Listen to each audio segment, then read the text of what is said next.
Chapter 63. Chapter 63. Leave it to me. Don't be anxious. I don't bear any ill will towards you. It's just that you shouldn't open this box right now. After leaving here, find a safe place to store it. Only after you possess absolute strength should you open it, the man said in a low voice to Qin Feng. After hearing this, Qin Feng nodded, and the man let go of his hand. Qin Feng looked at the black wooden box in his hand and couldn't even start to guess what it contained. However, he couldn't just put it in his pocket like the man. Suddenly, the little pig's voice sounded out, "Master, master. You can put this black box in the system?" It was the first time Qin Feng had seen this lazy little pig so excited. "I thought the system can only store things that belong to the system," Qin Feng said in confusion. "The thing in this black box has a mysterious connection to the system, so hurry up and put it in the system, master." The little pig acted in a threatening manner, as if it was very eager for Qin Feng to put the box in the system. With a slight thought from Qin Feng, the black box disappeared and then appeared in the system's inventory. The little pig excitedly played with the black box. It seemed to like the box as well and valued it greatly. "I don't know your name yet." After putting the box away, Qin Feng was quite curious about the man, so he started to ask him questions. "I'm called Code Name Y." Code Name Y. Qin Feng was a bit confused by this name. Just think of it as a code name from the finest and most mysterious organization in all of China. Don't look down on these code names, because behind every code name is a world-shaking major event. Any person from the organization is able to create a reign of terror and carnage. As he spoke, Codename Y's eyes seemed to become a bit hazy. It seemed like he was reminiscing as he spoke. He didn't give off the feeling of boasting. After hearing all that, although Qin Feng didn't completely understand, he could feel that Codename Y was an important person. "Then why were you caught and locked up here?" "I wasn't caught. I happened to discover my leader's secret and betrayed the organization. As such, in order to hide from the organization, I attacked someone to hide in here." While Qin Feng chatted with Codename Y, Captain Liu was cautiously taking an important phone call in an office of the North District Subbureau. "Xiao Liu, do you remember all the things I've entrusted you with?" Hao Yun's grandfather said in a sinister voice. Although he couldn't see him, Xiao Liu could imagine his vicious face. Xiao Liu hurriedly patted his chest as he promised, "Don't worry, Sir Hao, leave it to me. After tonight, Qin Feng won't exist in this world anymore." After hearing this reassurance from Xiao Liu, Hao Yun's grandfather gradually calmed down. He knew that Qin Huang was investigating Uncle Feng's background, and with the Qin family's power, he would definitely discover something sooner or later. When that happened, it was almost certain that Qin Feng would be released. As such, Hao Yun's grandfather contacted Captain Liu of the North District Subbureau to secretly get rid of Qin Feng before that happened. After hanging up, Captain Liu let out a long breath of relief. When did a small figure like him ever have the opportunity to talk to an important figure from the Acropolis City's 4 big families? Although it was only talking through the phone, Captain Liu's entire body was covered with cold sweat. This was because if he said anything wrong, he might not live to see the next day. After quickly calming himself down, Captain Liu's face became serious. He saw that it was nearly 1 a.m., and he started to walk towards the underground jail. Captain Liu quietly walked down to the underground jail and entered cell 8. Inside was a thug he knew. It would be perfect for him to ask this person to get rid of Qin Feng. As soon as the cell's door was opened, a muscular and bald-headed man grinned and hurried over. It was Tai Ming, who Qin Feng had screwed over a few days ago. "Big brother Liu, why have you come?" "Mingzi, have you become used to staying here?" Captain Liu had received quite a few favors from Tai Ming in the past, and the two of them were fair-weather friends. Seeing that Captain Liu had come to find him in the middle of the night, Tai Ming felt quite excited. "Big brother Liu, who could become used to staying in jail. Are you here to let your bro out?" Tai Ming looked at Captain Liu in hope. "I can't just let you out right now, because a fiery-tempered female deputy director just came. She's incredibly strict, so I can't do whatever I want." Captain Liu patted Tai Ming's shoulder as his expression became serious, and he said in a low voice, "However, there's an opportunity for you. If you do it well, Big Bro here not only guarantees that you can get out tomorrow, but that you'll achieve meteoric success. Big Brother Lu, is there really such a good thing? Tai Ming was so excited that his eyes almost became red as he stared at Captain Lu. When has Big Bro ever lied to you? I'll tell you the truth. It was the Hao family's elder who gave this order. The Hao family's elder was an incredibly important person. Tai Ming was instantly interested. How could he give up such a rare opportunity? Tai Ming immediately expressed his interest. Big Brother Lu, what is it? I'll do anything.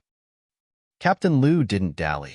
He whispered to Tai Ming, you know the Qin family's hedonistic young master, Qin Feng? He killed the Hao family's young master Yun, and the Hao family's elder was completely infuriated. He wants us to kill Qin Feng tonight.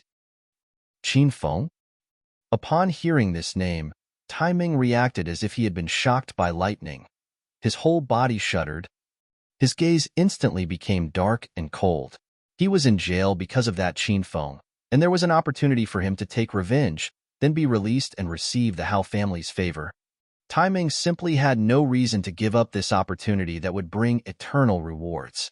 He immediately agreed, Big Brother Lu, you found the right person for this. There's hatred between me and Qin Feng, so don't worry, tonight will be the night that Brat dies. Very good. Do you need me to help you find some helpers? Captain Lu's expression also became dark as he coldly asked, Big Brother Lu, which cell is that Brat in? Tai Ming felt that he alone was enough to take care of Qin Feng, that hedonistic young master.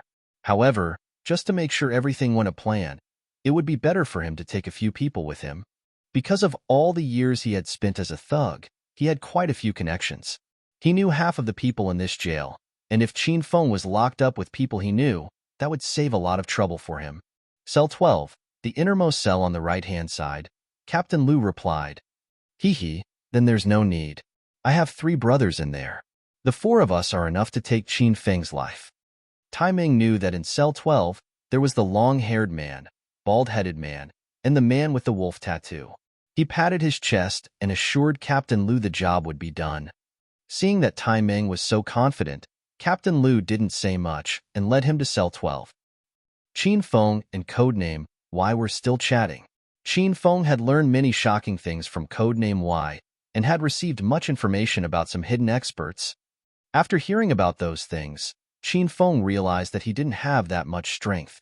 Moreover, he could tell that this code name Y was an important person in the past, and perhaps even Uncle Fu wouldn't be able to put up a fight in front of him. There are people coming. Sit away from me. Remember, you must keep that box safe. I hope we can meet again in future. Chapter 64. Chapter 64, Are You All Crazy? Only now did Qin Feng hear the footsteps approaching the door. Gotcha! The cell's door was pushed open, and Qin Feng saw a tall and well-built man walk in. The man was bald, and his head glimmered in the dark cell. After the bald-headed man walked in, the cell was once again locked. Qin Feng looked at the man's face, and found that it was Tai Ming, the man who had boasted that he had killed people before. In an instant, Qin Feng's expression became cold. This was because he sensed some danger. It was unlikely that Tai Ming had been sent in here at this time of the night for no reason. There was definitely someone who had arranged for him to come here for a purpose. As soon as Tai Ming entered, he looked around, and when he saw Qin Feng, his face lit up with a delighted smile. Haha, young Master Qin, we meet again. In Tai Ming's eyes, Qin Feng was just a hedonistic young master who only knew how to play. He believed that Qin Feng was weaker than a girl, and it would take perhaps 2 slaps to kill him. Tai Ming was in jail because of Qin Feng. However, he was not in a rush to teach him a lesson. He wanted to first humiliate this high and mighty young master to satisfy himself. Oh, so it's Brother Baldy. I never thought we'd be linked by fate and would even meet here. Qin Feng was even less in a hurry. After all, he wasn't sure what was happening, and wanted to get some information from Tai Ming. Qin Feng, oh Qin Feng, I'm surprised by your stupidity. Do you really think your elder was coincidentally placed in this cell? Haha, in a while, you'll really have died without knowing what's going on. After hearing Qin Feng still dared to call him Baldy, Tai Ming's expression darkened as he violently gazed at Qin Feng. At this moment, Qin Feng saw codename Why Shoot Him a look, silently asking Qin Feng whether he needed his help. Qin Feng quickly shook his head imperceptibly. If codename Y attacked, Tai Ming would die before he even realized what had happened. Brother Baldy, this young master can't exactly understand your words. Does someone want to kill me? In order to find out the identity of the mastermind behind all this, Qin Feng had to play dumb.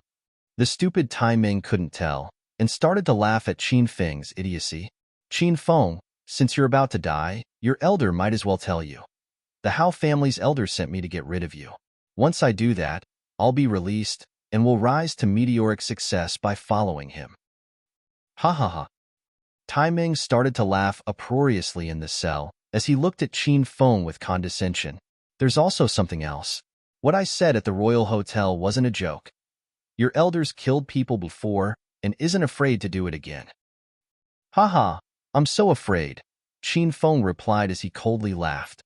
It turned out that his guess was right. Tai Ming had been sent by the Hao family. However, Qin Feng didn't believe that Tai Ming would be released after killing him and would achieve meteoric success.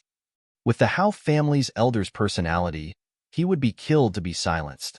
Since he had already gained the information he wanted, Qin Feng couldn't be bothered to waste any more words with Tai Ming. After seeing how arrogantly he was acting, Qin Feng decided to teach him a lesson he wouldn't forget. However, Qin Feng didn't even have to act. He kicked the long-haired man on the ground, causing him to wake up. Don't hit me, I was wrong. I was truly wrong. When he woke up, the long-haired man was still thinking about being sent flying by Qin Feng's kick. He crawled up in fear as he begged for mercy. After seeing the long-haired man acting so crazily, Tai Ming went over and hit him. Long hair, why are you acting so crazy at night? Only then did the long-haired man come back to his senses. He completely ignored Tai Ming as he looked around. When he saw Qin Feng sitting there, coldly staring at him, he was so scared that he started to tremble.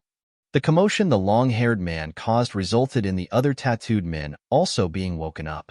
After they woke up, they didn't beg for mercy like the long-haired man, but still hurriedly looked over to Qin Feng and were scared into silence. Tai Ming thought the three of them had fallen asleep. Seeing them wake up, he laughed as he said to them, "Brothers, I'll tell you a piece of good news. A higher-up wants Qin Feng dead, so if the four of us finish this job, we'll be able to get out of jail tomorrow and go drinking together." The three of them quickly recognized Tai Ming. They weren't very close, but because they were all part of the underworld, they often went drinking together. After hearing that Tai Ming wanted to kill Qin Feng, the expressions of the three men darkened. They hurriedly distanced themselves from Tai Ming and looked at him in disgust. If he wanted to die, he could die alone. The three tattooed men had all personally experienced how strong Qin Feng was. They couldn't receive a single blow from him before being knocked unconscious. How could they dare to offend him again? The long-haired man was the first to react and made it clear that he wasn't with Tai Ming. Tai Ming, why are you spouting nonsense in the middle of the night? Piss off back to your own cell, otherwise the three of us won't show you any courtesy. The bald-headed man and man with the wolf tattoo also started to yell, "Fudge. Tai Ming, what's wrong with your brain? Young Master Qin is our boss. If you want to do anything to him, you'll have to get through us first." The three men were worried that Qin Feng would misunderstand and think they were working with Tai Ming. As such, they stopped wasting words and sprang towards Tai Ming. Before Tai Ming had realized what was happening, he had been beaten black and blue by the other three men. "Fudge, are you all crazy? I wanted to help you guys, but you..." After being beaten up for no reason, Tai Ming was so angry that he wanted to cough up blood. He was so angry that he started yelling, but before he could finish, the long-haired man stuffed his mouth with a dirty sock. "Fudge, you still dare to ramble? It seems like you've grown tired of living if you dare to have thoughts about our young Master Qin. Brothers, we'll beat this guy to death tonight." The three tattooed men used all of their strength in beating up Tai Ming, and didn't pretend at all. They were simply too afraid of Qin Feng misunderstanding the situation. In the end, The three of them gave Tai Ming such a harsh beating that their fists ached. Tai Ming's face was covered with blood, and he was on his last breath. All right, that's enough. He'll really die if you continue. After seeing that Tai Ming couldn't even cry out anymore, Qin Feng ordered the three men to stop. The three men immediately let out long breaths and weakly sat down on the ground. The two weak-looking people had been so shocked that they couldn't even speak, and they looked as if their eyes were going to pop out. Weren't these the incredibly arrogant and domineering tattooed brothers? Right now, they seemed like Qin Feng's dogs, and they were incredibly humble and respectful. The two of them were completely flabbergasted. Codename Y's expression hadn't changed. He had closed his eyes, and it was hard to tell if he was asleep or thinking about something. The night passed without any further incidents. Early the next day, Hao Yun's grandfather brought a group of people to the North District Subbureau. Captain Liu had long since been waiting at the entrance to the police station, and he immediately smiled and greeted the old man as he came over. "Ah, Sir Hao, you're here." Hao Yun's grandfather was in no mood to waste words with Captain Liu. He immediately cut to the chase. "Xiao Liu, has the matter been taken care of?" Qin Feng had killed his beloved grandson, and he hated Qin Feng to his bones. He hadn't slept the entire night, and had come early in the morning, eager to see Qin Feng's corpse. "Don't worry, Sir Hao, I've arranged for someone to take care of it. I'll take you there now." Captain Liu hadn't gone to check for himself, but he thought that even if Qin Feng was a monster, he would definitely be dead by the hands of Tai Ming and the three tattooed men working together. As such, he confidently led Hao Yun's grandfather towards the jail. As they reached the underground jail, a damp and moldy smell hung in the air. How could someone of Hao Yun's grandfather's status come to a place like this? However, he completely disregarded the environment and followed Captain Liu to cell 12. Gotcha. Captain Liu knew that the Hao family's elder was in a hurry to see Qin Feng's corpse, so he quickly opened the door. After stepping into the cell, Captain Liu and the Hao family's elder could only see the outlines of people, but not their faces. A person was lying on the ground with a pool of blood around him. Captain Liu suddenly became excited as he ran over to the person on the ground. It was evident that it was Qin Feng. "Look, Sir Hao, this person is definitely Qin Feng since I promised Sir Hao that Qin Feng would die."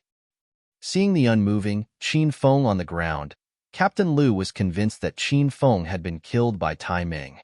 "Tai Ming, hurry up and come over. Sir Hao's here. You've done him a great deed by killing Qin Feng." Captain Liu called out to Tai Ming, but received no response. Suddenly, Captain Liu felt that something was off, and he hurriedly flipped over the person on the ground. He looked at his bloodied face and became so scared that he fell to the ground. At the same time, a cold voice sounded out, "Haha, you old thing. Who would have thought that you'd be so concerned about me that you'd come to see this young master so early in the morning? I'm quite touched." Hearing this voice, Hao Yun's grandfather's body trembled. The voice was incredibly familiar. It was Qin Feng. Qin Feng wasn't dead? He wasn't dead? Chapter 65. Chapter 65, A Shocking Punch. The realization that Qin Feng wasn't dead felt like a bomb exploding in the Hao family's elder's head. He had heard Captain Liu continuously promise that Qin Feng would be killed, and he also believed that Qin Feng was dead. However, seeing Qin Feng was standing in front of him, looking perfectly fine, the Hao family's elder was so enraged that his wrinkles started to tremble. "You rotten old thing, what are you trembling for so early in the morning? You came to see if I'm dead, right? Sorry to disappoint you, but this young master won't be killed so easily. Also, I can let you in on a secret. Hao Yun was killed by this young master, but what can you do about it?" The Hao family's elder was angry to the point of vomiting blood.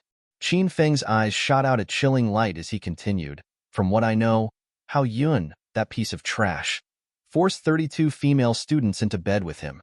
2 of them committed suicide, 5 of them reported the matter to police, and 25 of them, because they couldn't get over what happened, ended up going into prostitution. However, you used the Hao family's power to suppress all of that, and allowed Hao Yun to continue doing whatever he likes. I admit, I'm not some sort of righteous person, and I'm also quite dissolute. However, even a beast wouldn't be able to do those sorts of disgusting things. As one of the Acropolis city's 4 princes, Qin Feng seemed to get along with the other 3 princes in public, but their relationship was incredibly rocky. In order to protect himself, Qin Feng had long since asked Uncle Fu to investigate each of the other 3 princes. He had found that out of all of them, Hao Yun had committed the most evil deeds. Before, Qin Feng was just a hedonistic young master and was quite uncaring and aloof. However, after obtaining the system, which gave him many quests related to the beauties around him, he started becoming more involved with them. Lin Bei, whose life was so difficult. Zhao Lingxian, who was so proud, yet lonely. Bai Qing, who was cold, yet hurt. Yun Xiao, who acted strong, but was quite weak deep down. All of them had their own stories, and when Qin Feng entered their stories and became the main character, he had started to develop feelings for them. Qin Feng felt quite pleased after thinking back to the fact that he had killed Hao Yun. As Qin Feng rambled about all of the evil deeds Hao Yun had done, the Hao family's elder's face became incredibly sinister, and his withered hands shook uncontrollably. Qin Feng, I'm going to kill you. Your elder's going to personally kill you today. Suddenly, the Hao family's elder became berserk, and his face twisted savagely as he rushed towards Captain Liu and grabbed the gun at his waist. He gripped the gun with both hands and pointed at Qin Feng, then immediately released the safety and pulled the trigger. A muffled bang sounded out. The Hao family's elder had really shot at Qin Feng. The gunshot terrified everyone within the cell, and even Codename Y revealed a rare look of anxiousness as he looked at Qin Feng. However, seeing him standing there, completely fine, he soon calmed down. Perhaps no one else saw Qin Feng's movements, but Codename Y clearly saw that the instant the gun fired, Qin Feng tilted his head, easily dodging the bullet. From Codename Y's analysis of Qin Feng's speed, he determined that he was at least a stage 5 external expert. Codename Y's eyes shone. Qin Feng was still incredibly young, and yet had reached this sort of level. He was a cultivation genius who would only appear once in 100 years. A stage 5 external expert could release 5 times a normal person's speed. Qin Feng was only a stage 2 expert, which gave him 2 times a normal person's speed, and the reason he could achieve such a speed was because he had consumed 2 speed potions, which gave him 4 times a normal person's speed. This was the first time Qin Feng had attempted to dodge a bullet, and with the Hao family's elders standing so close to him, he couldn't help but put all of his effort into dodging. He had taken off the flying dragon armor on his body, releasing 6 times a normal person's speed that shocked even Codename Y. However, even with 6 times a normal person's speed, trying to dodge a bullet at such close range was still a difficult feat if it wasn't for the fact that the Hao family's elder was quite old, and his hands were trembling out of anger. It would have been incredibly difficult for Qin Feng to dodge the bullet. As such, the bullet's trajectory was a bit skewed to begin with, which made it easier for Qin Feng to dodge it. However, how could any of the other people see what had happened? They only saw that the Hao family's elder had shot at Qin Feng, but Qin Feng was perfectly fine and didn't even move.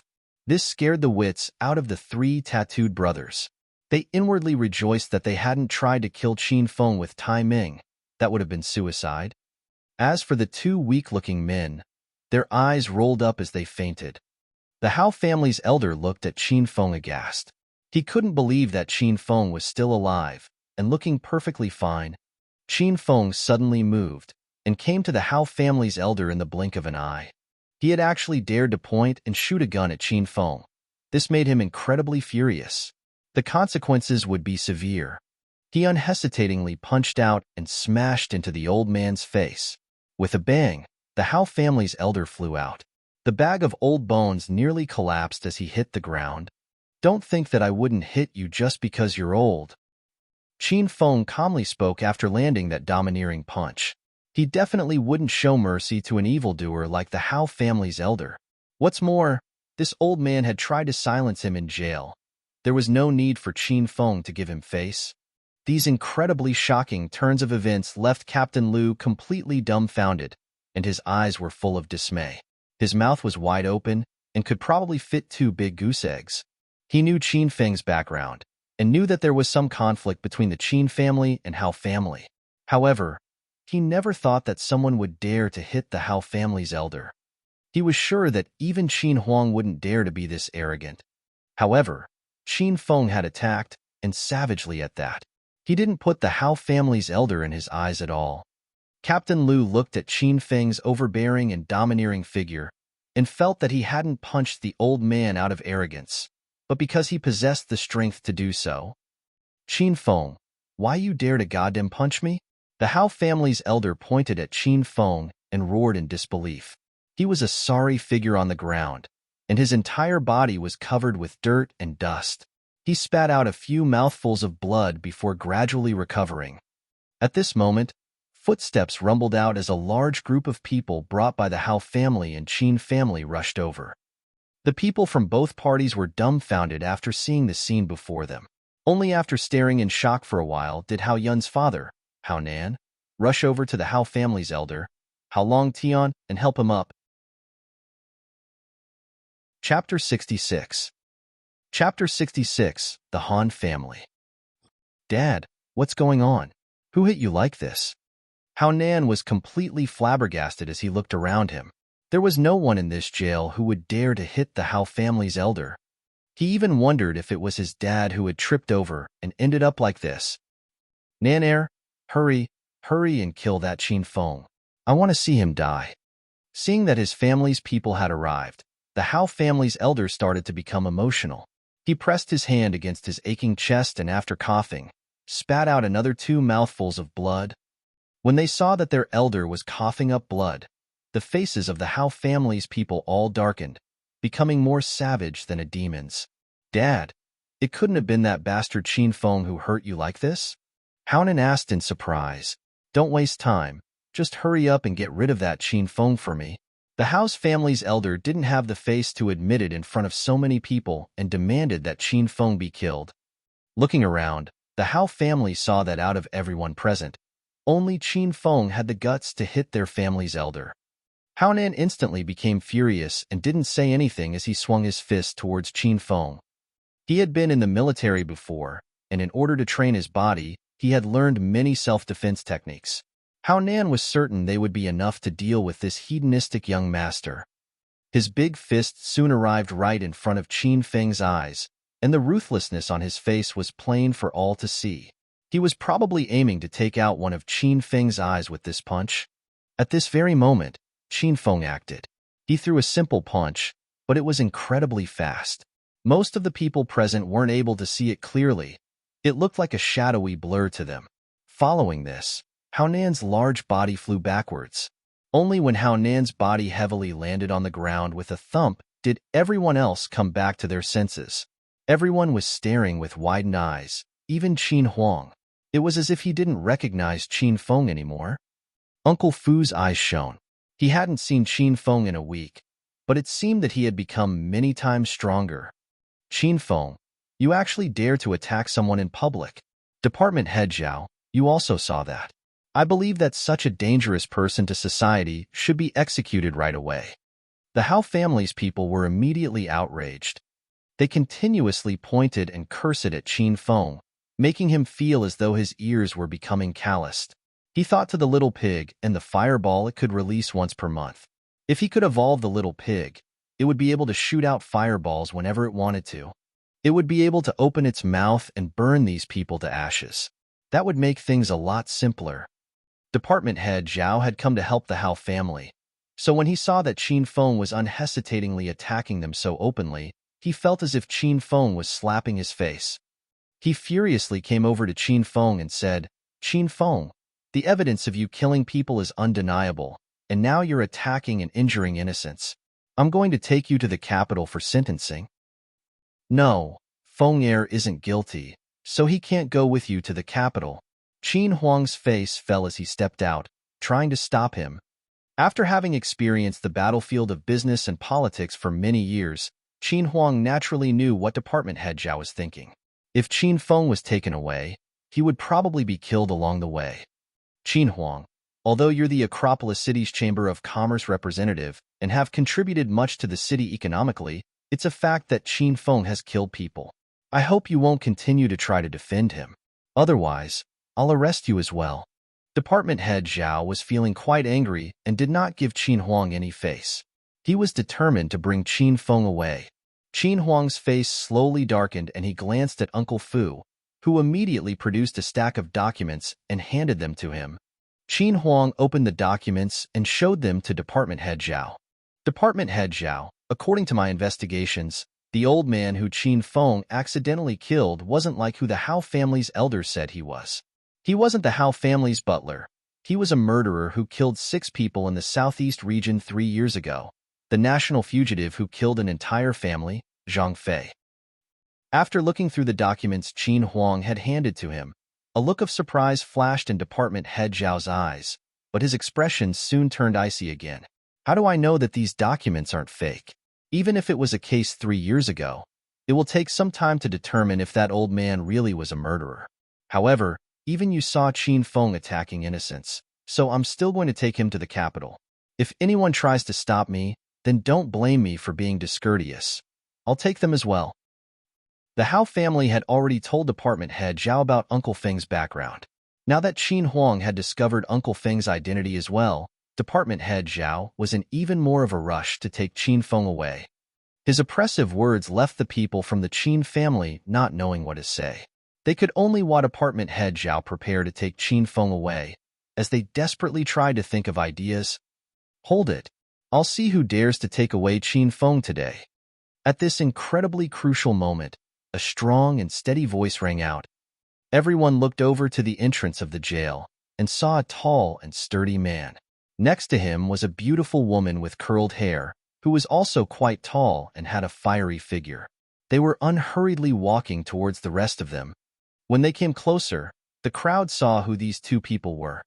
It was one of the most powerful men in Jincheng City, Old Han, and his daughter, Han Ying. The Hans were a family of high-ranking officials. Han Ying's grandfather was an illustrious politician in the capital and an upright senior official who wielded much power. Her father was also quite influential and powerful, and only had a single daughter, Han Ying. However, Han Ying wasn't interested in politics and the government, but was fascinated by the business market. She was hailed as the beautiful business genius of Jincheng City. As such, the Han family's power was not to be looked down upon. Although they were relatively new to the business world, this was precisely why Han Ying had come to the Acropolis City, to make an alliance with the Qin family.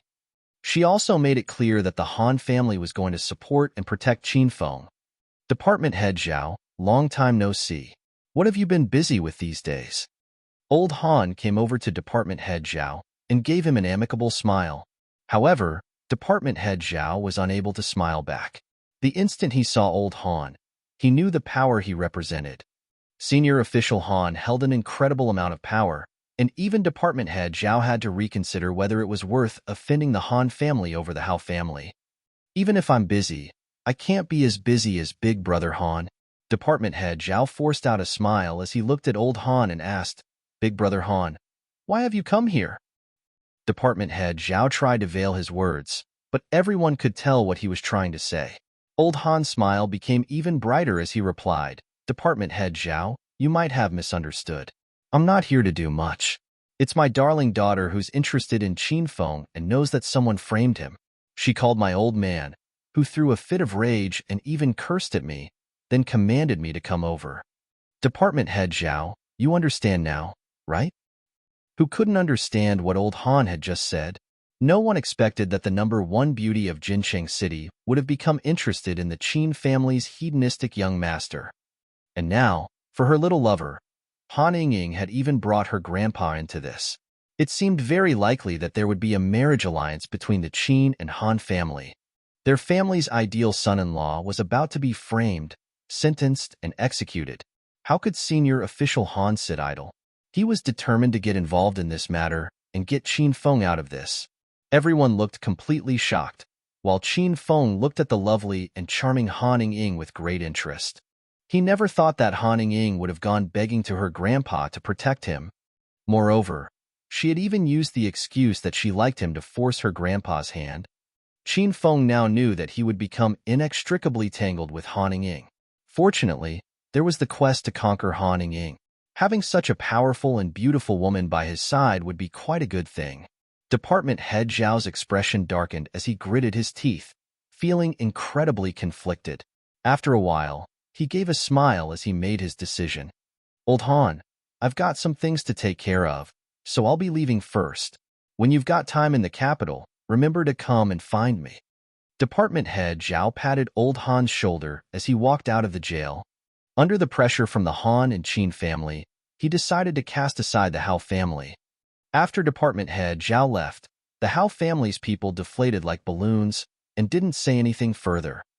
Qin Huang asked Director Ma to take care of the paperwork for releasing Qin Feng from jail, then smiled as he walked over to Old Han as he said, "Big brother Han, this time it was all thanks to your Han family. If you need our help with anything, please don't hold back." Old Han and Qin Huang were only normal acquaintances and didn't have much of a relationship. He had only helped Qin Feng because her daughter had repeatedly begged him and her grandfather. So he replied, "Little brother Qin Huang, you should thank my daughter. This was the first time that I saw my daughter so sad over a man, to the point that she went crying to her grandpa. Qin Feng, remember to never let down Ying. Otherwise, I'll personally arrest you and lock you up for life." Old Han was more concerned about his daughter, and he suddenly glared at Qin Feng as he gave him a warning. Qin Feng felt incredibly helpless. The instant he had obtained the hedonist sovereign system, he knew that he would become involved with many women. If Old Han found that he had many other women, wouldn't he come with an army to destroy him? Han Ying looked at Qin Feng's conflicted expression and suddenly felt a little frustrated. She hurriedly came over and angrily glared at her father as she said, "Dad, I won't allow you to threaten Qin Feng." Chapter 67. Chapter 67. Starting as a sales representative. "Oh, girl, you're throwing your dad away now that you've got someone you like? It seems that I've raised an ingrate." The quibbling between the father and daughter was quite amusing and caused everyone from the Qin family to relax. The sight of the other side smiling and laughing made the Hao family's people feel like vomiting up blood. After helping up Hao Long Tian and Hao Nan, they awkwardly left. Director Ma quickly completed the paperwork allowing for Qin Feng's release. "Since this matter has been resolved, Ying and I will be leaving now.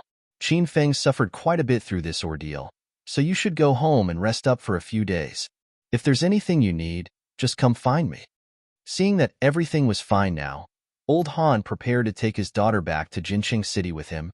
However, Han Ying looked quite unwilling, and she suddenly ran over to Qin Feng, hugged his arm and said, "Dad, you can go back by yourself. I haven't finished organizing our business alliance, so I need to stay in Acropolis City for a little longer." Old Han joking replied, "As I see it, you just don't want to leave Qin Feng. Stop making excuses." Old Han then looked at Qin Huang gravely as he said in a serious matter, "Little brother Qin Huang, I'll have to trouble you to look after Ying. Please don't let anything happen to her." "Don't worry, big brother Han.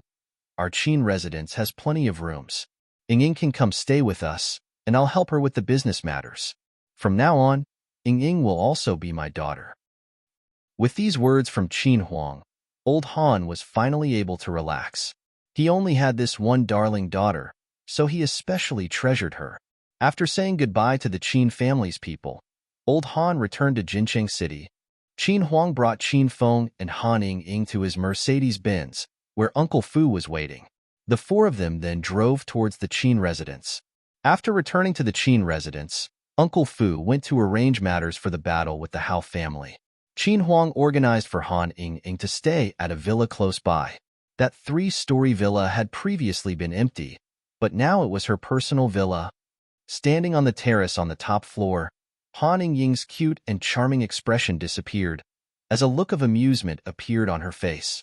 She had found that Qin Feng was completely different to the information she had collected, but she hadn't truly fallen for him.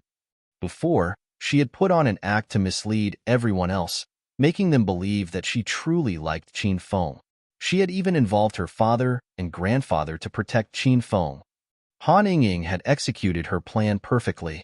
Apart from Qin Feng, who somewhat suspected Han Ying, everyone else thought that she was head over heels for him. Just like that, Han Ying had indirectly taken the Qin family hostage. Even if Qin Huang didn't want to cooperate with Han Ying, that option wasn't available to him anymore. In order to expand the Han family's business empire, Han Ying had resorted to all means available to her and had come up with many devious plans.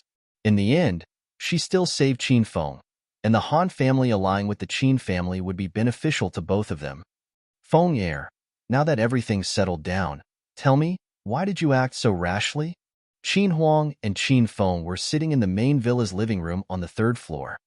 Although Qin Feng was hedonistic and unbridled, Qin Huang knew that he wasn't an impulsive person and that he could act rationally. Qin Huang was quite surprised that he would kill Hao Yun in public.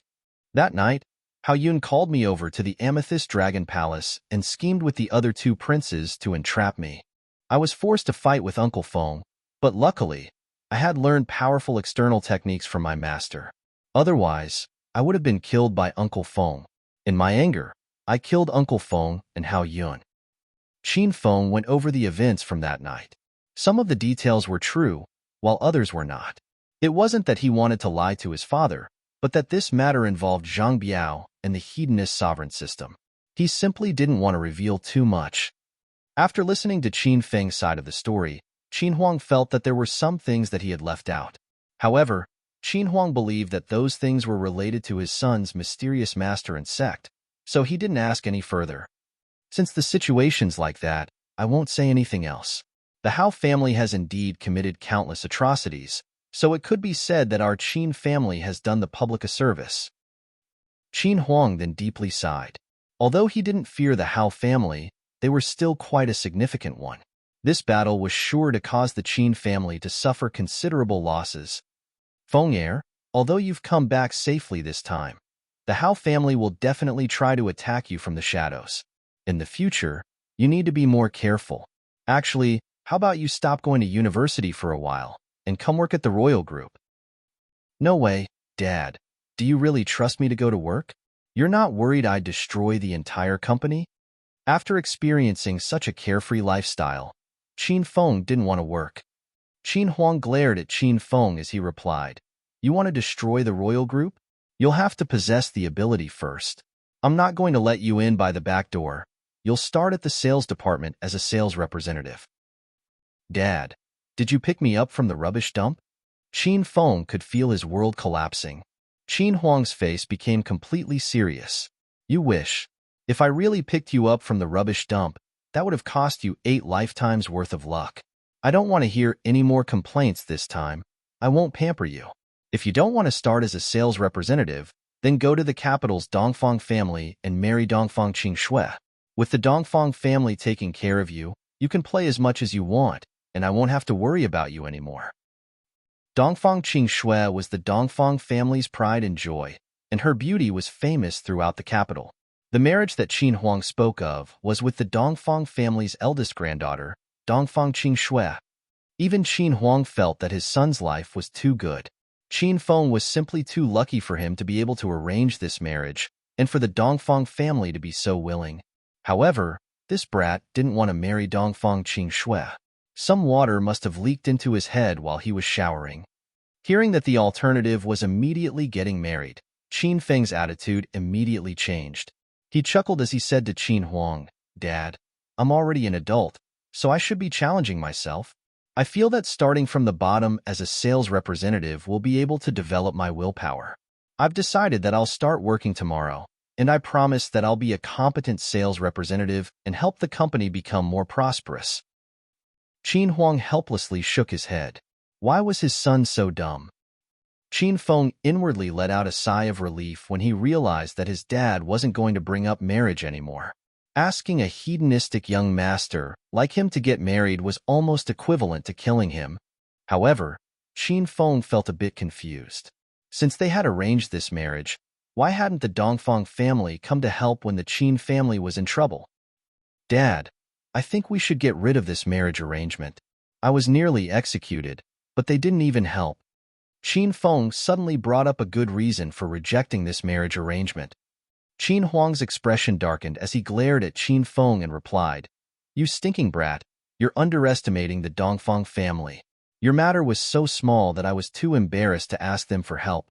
Once the Dongfang family acts, everything under the sky falls into chaos." Qin Feng felt quite impressed at his father's seriousness. His dad had found him an incredible supporter. Chapter 68. Chapter 68. The Capital's Qin Family. After talking to Qin Feng about the Dongfang family and doing some work, Qin Huang sat in frustration as he sipped his tea. He had another headache to worry about, which was Jincheng City's Han family. Qin Huang had already arranged a marriage for Qin Feng, but Han Ying was also interested in him. This was quite problematic and caused Qin Huang to feel quite annoyed. His son was lazy, hedonistic, and dissolute. Why would such a pretty and smart girl fall for him? Seeing his father's silence, Qin Feng was dying to ask a question. Ever since he had met Codename Y in Cell 12 and heard him talk about the capital's Qin family, he had become quite curious about them. Although Qin Feng was part of the Qin family, he knew almost nothing about them. He only knew that the old patriarch of the capital's Qin family was his grandpa. However, since the day of his birth, he had never been to visit the capital's Qin family or met his mysterious grandpa. However, the capital's Qin family had always been in contact with his Acropolis City's Qin family. When they had previously met disaster, the capital's Qin family would always help. Only by relying on the capital's Qin family's power did Qin Huang finally establish a foothold in Acropolis City, where no one would dare to offend him. "Dad, can you tell me about the capital's Qin family?" Qin Feng couldn't help but ask. He suddenly saw a variety of expressions flicker across his father's face. Anger, disappointment, pride. These mixed together into a complicated expression, which gradually settled down. After letting out a long breath, Qin Huang suddenly looked over at Qin Feng as he started to talk about the capital's Qin family in a distant voice. "Feng heir, there were 3 brothers in your grandpa's generation. They all practiced martial arts and used their fists and feet to establish their own territory within the capital. They became stronger and stronger, and your first granduncle and second granduncle were scouted by the government. After this, they lost contact." Qin Huang's gaze became hazy, as if he was physically looking back to 20 years ago. "Afterwards, my generation was born. My generation had 4 brothers. As the eldest, I was meant to inherit the position of patriarch. However, because of some reasons, I left the capital's Qin family, and your second uncle stepped up to the position of patriarch. In order to prevent the Qin family from growing weaker, your grandpa set some family rules. Each generation's junior patriarch would not be determined by seniority. Instead, my brothers and I left the capital, found our own cities, and started our own families. When our children, the grandchildren generation, all reach 18 years of age, you'll gather with the capital's Qin family to choose the new junior patriarch. The junior patriarch's family will remain with the capital's Qin family, while everyone else will return to their own cities and wait for the next generation's opportunity." Qin Feng now truly understood the Qin family for the first time. He was somewhat impressed by his grandpa's system. The victor was the king. This was the first law of nature. "Dad, hasn't everyone in my generation turned 18? After realizing that he had the right to succeed the capital's Qin family, Qin Feng suddenly became interested. "There's still less than a year. My 4th brother's youngest son will turn 18 then," Qin Huang replied, as he looked out over Acropolis City's night view through the French windows. In the blink of an eye, 20 years had passed, and soon, the 4 brothers would be reunited in the capital. Who knew what would happen? Of course, there were some things that he hadn't mentioned to Qin Feng. In order to secure the position of patriarch, the 4 brothers had developed a deep enmity against each other. He wondered if this would change after 20 years. Less than a year? Doesn't that mean I'm going to compete for the position of junior patriarch soon? Qin Feng was quite shocked. He suddenly felt that his father didn't quite care about this competition to become junior patriarch. Otherwise, why would he only tell him about it today? Qin Feng even had asked him about it first. Qin Feng wondered if his father had only planned him to tell him on the day. However, how could Qin Huang not care about it? Back then, His second brother had stolen away the position with his insidious plots. Although he hadn't talked about these things for the past few years, he still felt some anger and bitterness. The Qin family's competition for choosing the next junior patriarch had a martial arts section, which was one of the most important parts. Even if Qin Huang's finances and business completely eclipsed those of his brothers, it would all be for naught if Qin Feng's martial arts abilities weren't up to par. When Qin Feng was born, Qin Huang had asked an expert to look over his body. After finding out that Qin Feng's body was unsuited for practicing martial arts, Qin Huang suppressed his desire to reclaim his place at the capital and never told Qin Feng about these things. However, a sliver of hope appeared within Qin Huang's heart as he saw Qin Feng's strength grow day by day. He sincerely looked at Qin Feng as he said, "Feng Heir, the competition at the capital's Qin family focuses on one's personal strength the most. There'll be a martial arts competition, so do your best. Dad hopes you can take the position of junior patriarch." After all, even though you might think the Acropolis City's Qin family is quite powerful, you'll find that the world you knew was simply the tip of the iceberg when you see the capital's Qin family and become the junior patriarch. There are many more unbelievably powerful organizations and people that will appear before you. When that time comes, I believe you'll become more and more powerful. Maybe you'll even surpass your dad and stand at a higher peak. Qin Feng was surprised upon his father's sudden show of emotion. However, a feeling of resolution sprang forth within his heart when he saw the look of hope in his father's eyes. Even if it was only for his father, Qin Feng was determined to win the competition in 1 year and become the next junior patriarch. "Dad, don't worry, I won't let anyone laugh at you.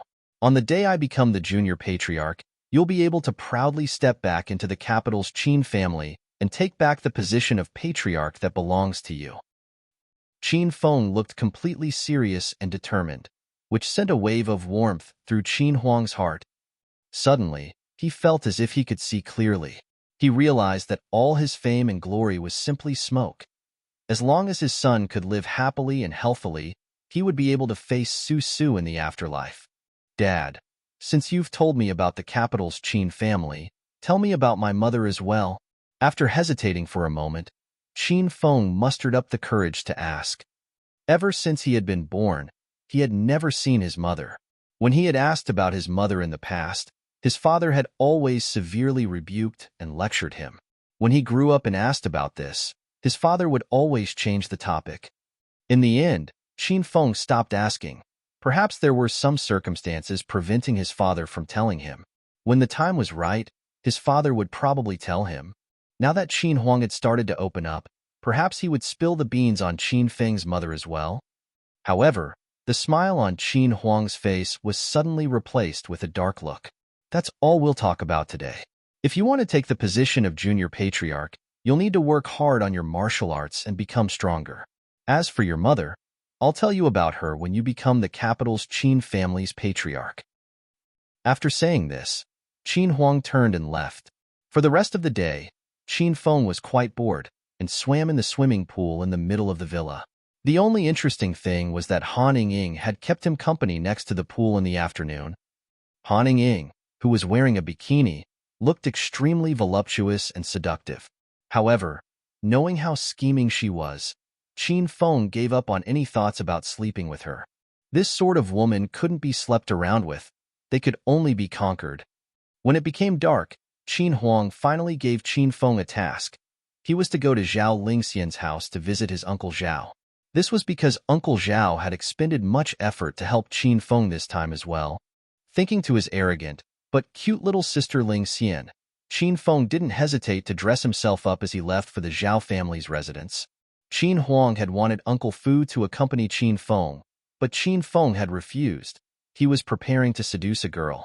Perhaps if his little sister Lingxian was in a good mood, she might kiss him again. If Uncle Fu was there, he would just be a third wheel. Seeing that Qin Feng was adamant about him not coming, Uncle Fu complied with his wishes. There was no one in the Hao family who could deal with his power, unless they asked an expert for help. However, the hidden battle between the Qin family and the Hao family was becoming quite intense, and the Hao family's elder wouldn't be able to seek out an expert for a while. Qin Feng rode on his low-profile yet noble 28 bicycle, and by the time he reached the Zhao family's residence, it was already 8 p.m. Of course, he had chosen this time to arrive.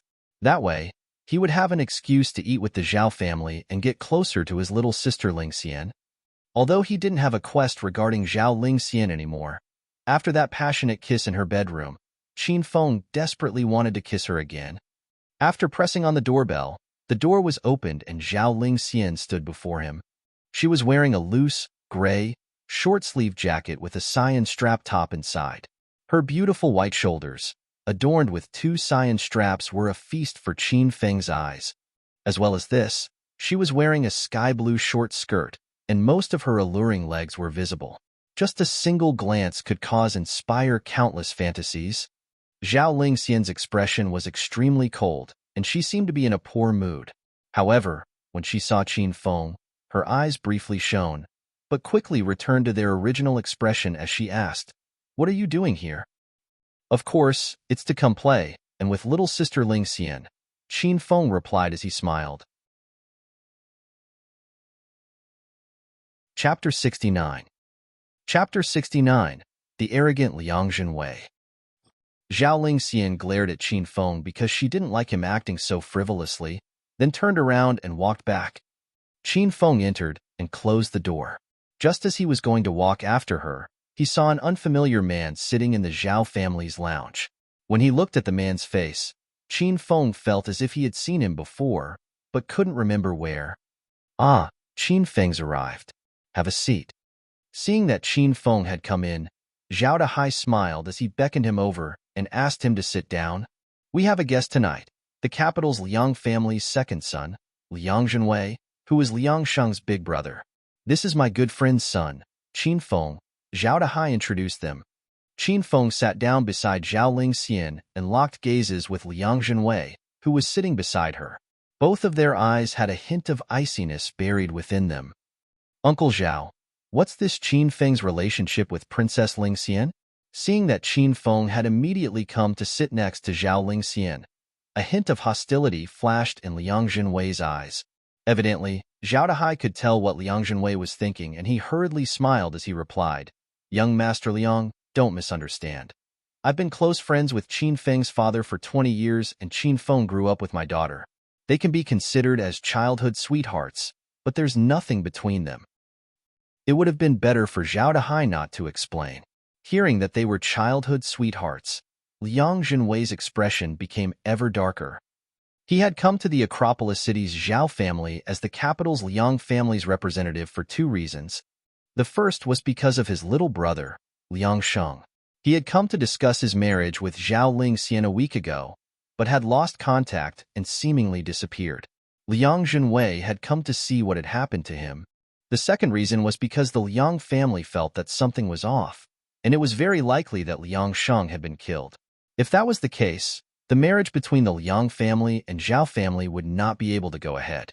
As such, Liang Zhenwei would replace Liang Sheng to ask for Zhao Ling Xian's hand in marriage. "Uncle Zhao, last time when my little brother Liang Sheng was here, this Qin Feng was also present, right?" Liang Zhenwei had already been in Acropolis City for 2 days, and through his investigations, he had found that apart from Liang Sheng, the Qin family's father and son had also visited the Zhao family that day. Now, seeing how intimate Qin Feng was with Zhao Ling Xian, a cold light flashed in Liang Zhenwei's eyes. It was very likely that his little brother, Liang Sheng, had been killed by Qin Feng. That day, Qin Feng and his father also came to visit. What a coincidence, haha. Liang Zhenwei still hadn't said why he had come. However, Zhao Dahai was a smart man and spoke vaguely, leaving out the important details.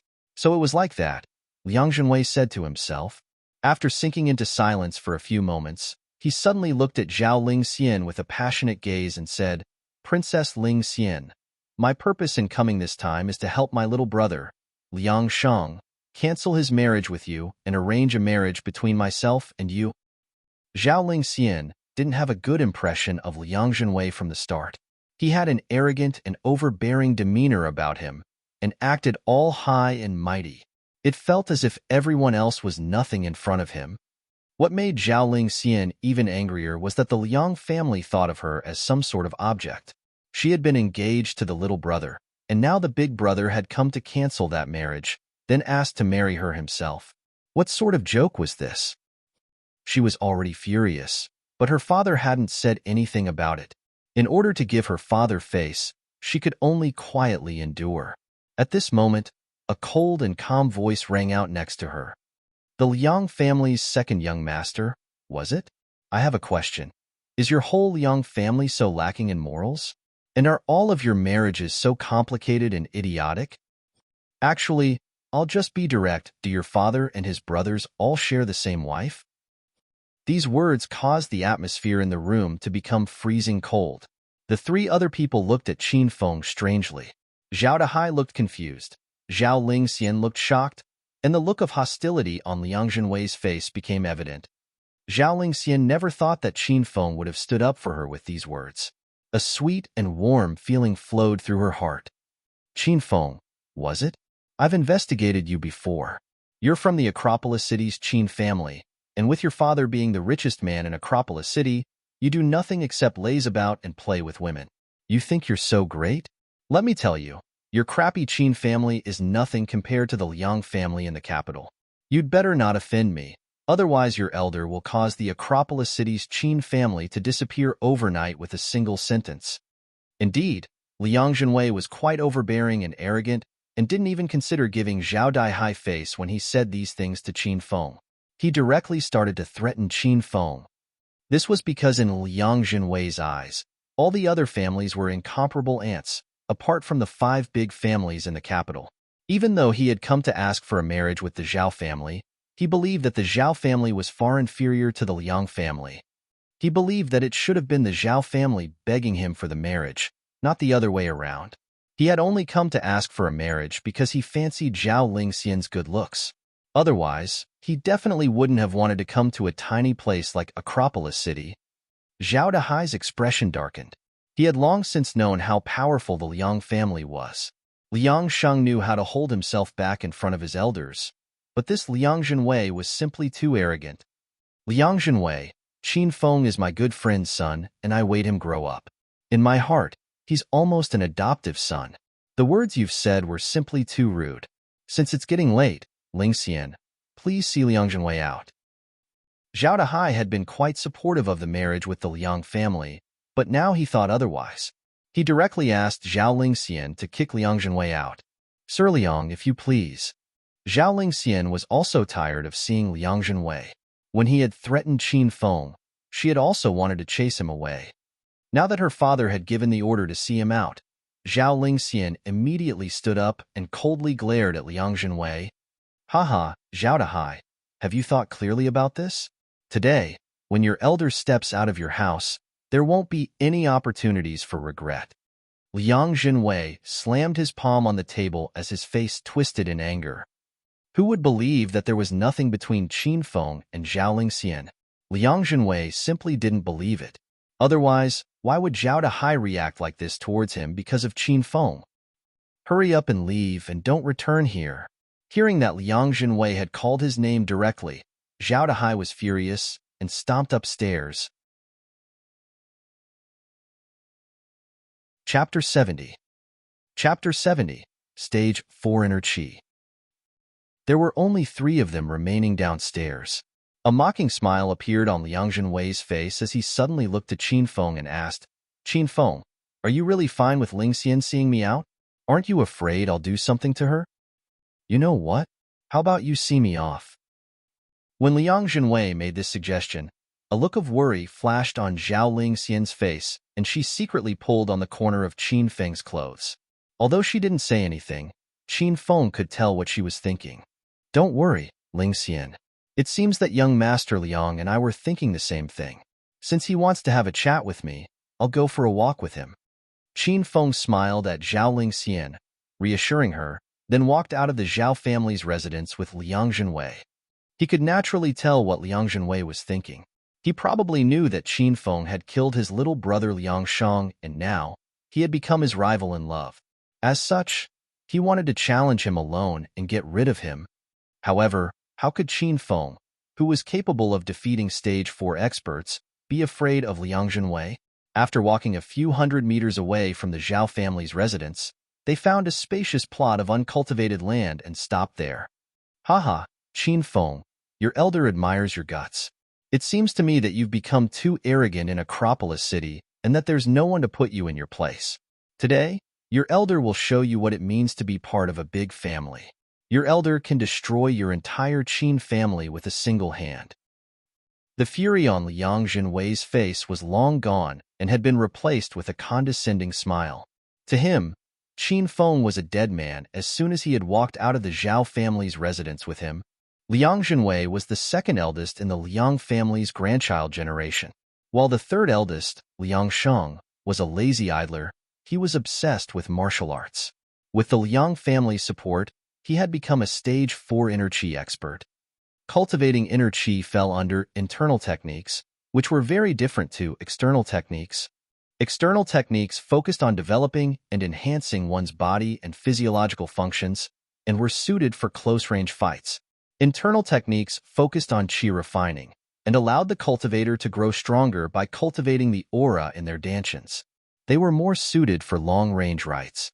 Comparatively, chi refining was much more difficult. Not only did one need to have strong willpower, but they also needed extraordinary talent. Although Liang Jinwei was a stage 4 inner chi expert, he would be capable of defeating stager 5 external experts. Such an achievement would rarely be seen, even throughout the whole capital. Anyone can boast like that. You'll only be qualified to say those things after beating me.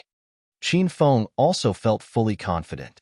Although he couldn't see how strong Liang Jinwei was, he guessed that he wouldn't be too powerful. However, Liang Jinwei continued to arrogantly laugh.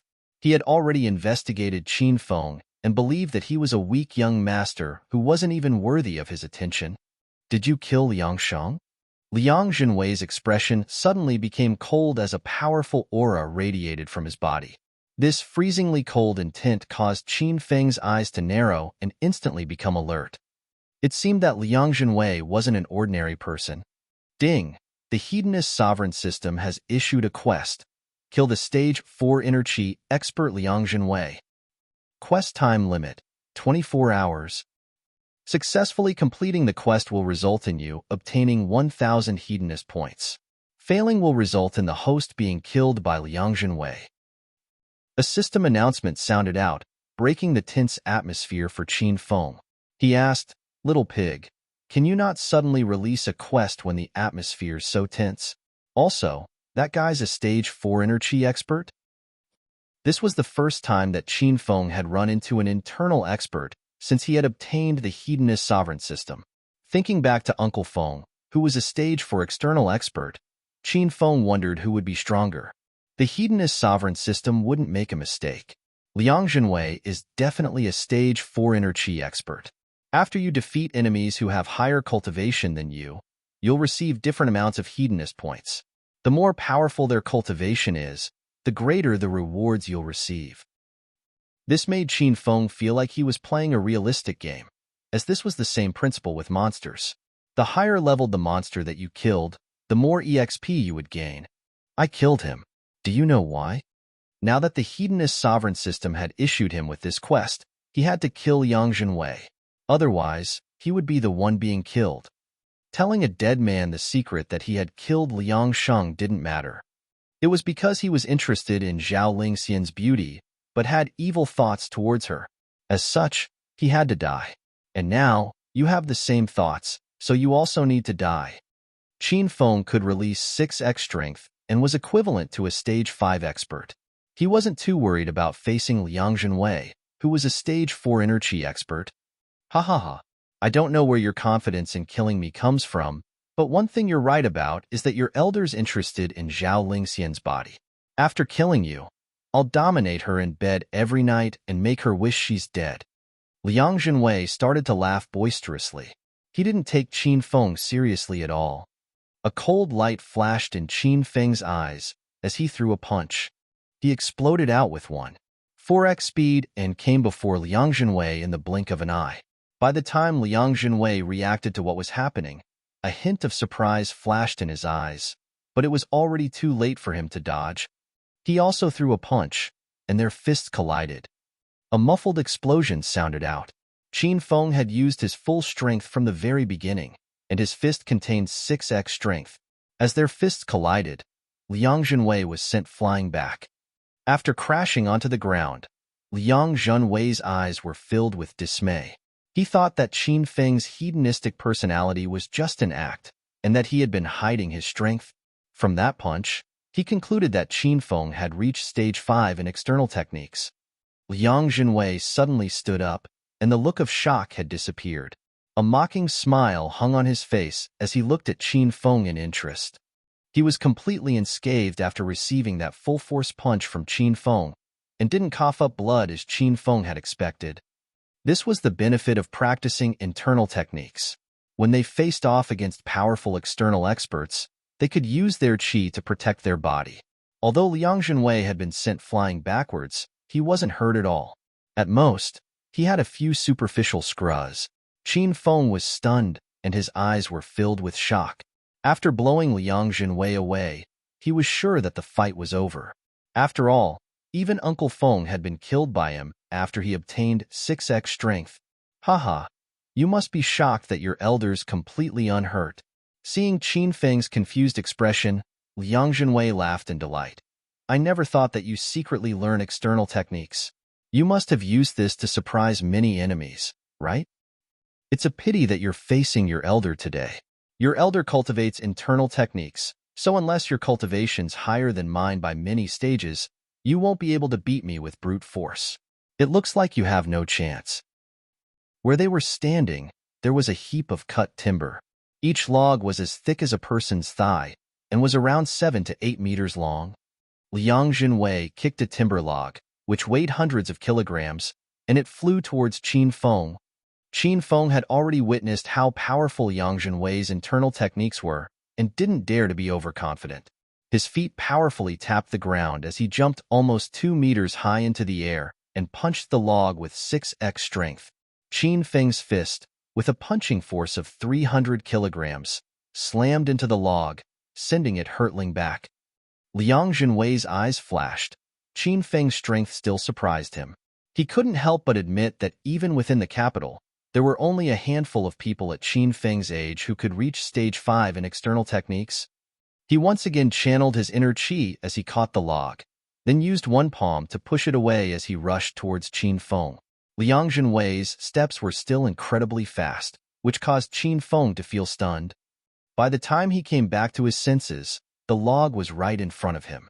Qin Feng hurriedly punched out, smashing into the log. Liang Junwei was pushing the log so fast and Qin Feng's punch was so powerful that it smashed a fist-sized crater into it. However, the log was 7 to 8 meters long, and they stood on opposite ends of it, so it was impossible for Qin Feng to hit Liang Junwei. At this moment, a sinister smile appeared on Liang Junwei's face. He slapped his palm against the log in an incredibly strange manner. His palm looked slow and weak, as if it did not contain any strength. In fact, it looked like a woman lightly patting a man's chest when she flirted with him. There was not even a sound as the palm landed on the log. Just as Qin Feng was wondering what was going on, he felt a massive wave of energy pass through the log. His eyes flashed as he quickly unequipped the flying dragon armor. He pushed off the ground and leapt to the side as quickly as possible. The wave of energy landed on a small tree behind where Qin Feng had been standing and blew apart the bark on the tree. Qin Feng was incredibly astonished. Only now did he realize how powerful internal experts were, and he truly understood what it meant to hit a cow through a mountain. Liang Junwei had tried to use this incredibly sinister palm to take Qin Feng's life. However, he never expected that Qin Feng could release such incredible speed, and his expression once again darkened. He hadn't taken Qin Feng seriously the entire time and truly believed that he could crush him with a single hand. However, he realized that unless he used his ultimate move, he wouldn't be able to kill Qin Feng. This made the arrogant Liang Junwei feel humiliated. This time, he would use his full strength to annihilate Qin Feng. Chapter 71. Chapter 71, Killing Move. Suddenly, Liang Junwei started to quickly move about on the vast, grassy area. He didn't rush towards Qin Feng, but flashed around him, After killing Uncle Feng, Qin Feng had become quite confident in his speed. However, at that moment, he couldn't even see Liang Jinwei's figure clearly. He could only see a blur of movement around him. Internal techniques involved qi circulation. During fights, internal experts could use qi circulation to increase their speed, making them unimaginably fast. Qin Feng believed that even if he unequipped the flying dragon armor, he still wouldn't be able to reach Liang Jinwei's speed. Illusory figures of Liang Jinwei surrounded Qin Feng, while a chilling sensation of death drew nearer and nearer. Apart from Liang Jinwei's blurs, Qin Feng also saw the shape of a long whip. The illusory whips that were sent out whistled through the air and seemed to cover the sky and the earth. The range of the whips was extremely long and gave Qin Feng no opportunity to dodge. Crack! The whips landed again and again on Qin Feng's body, searing him with a fiery pain. The sounds as they struck him were akin to the crackling of lightning. Haha, Qin Feng, today will be your death anniversary.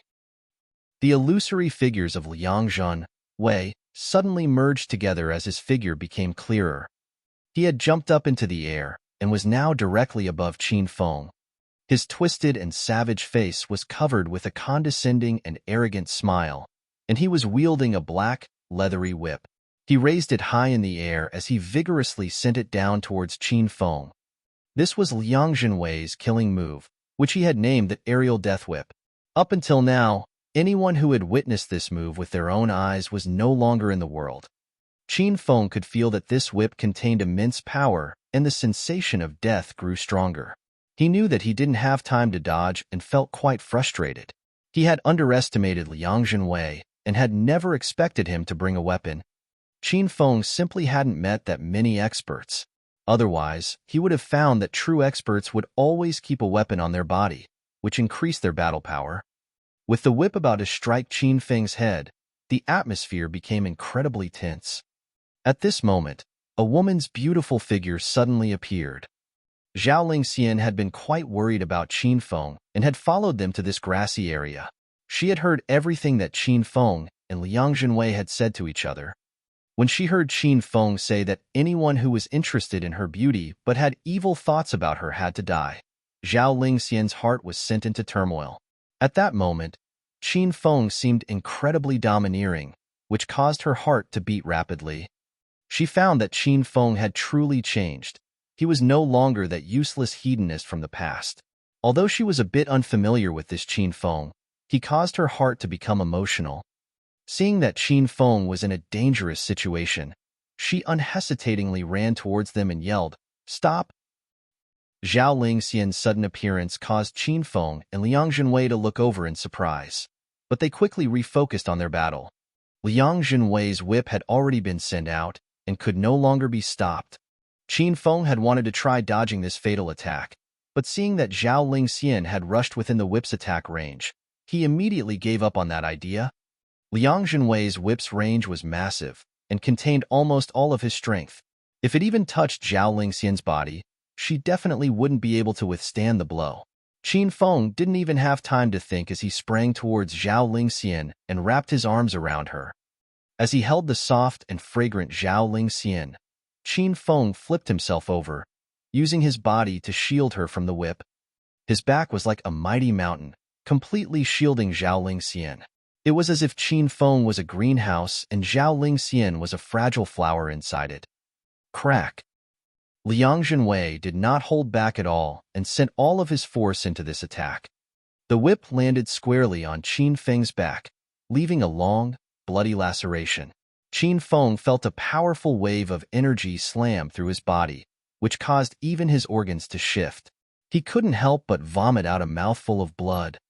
This mouthful of blood flew by Zhao Lingxian's face, who looked at Qin Feng in shock and fear, like a small, scared rabbit. "Qin Feng, are you all right? Don't scare me. I don't want anything to happen to you." Zhao Lingxian lightly pushed Qin Feng back as she used her small hands to wipe away the blood at his mouth. After being hit by the whip, Qin Feng found that he couldn't even breathe. He powerlessly rested against Zhao Lingxian's body, feeling that he would fall at any moment. "Ha ha ha, you want to fight with your elder? You're far from qualified. If your elder wants to, I can completely pull your Acropolis City's Qin family up by the roots in a single night."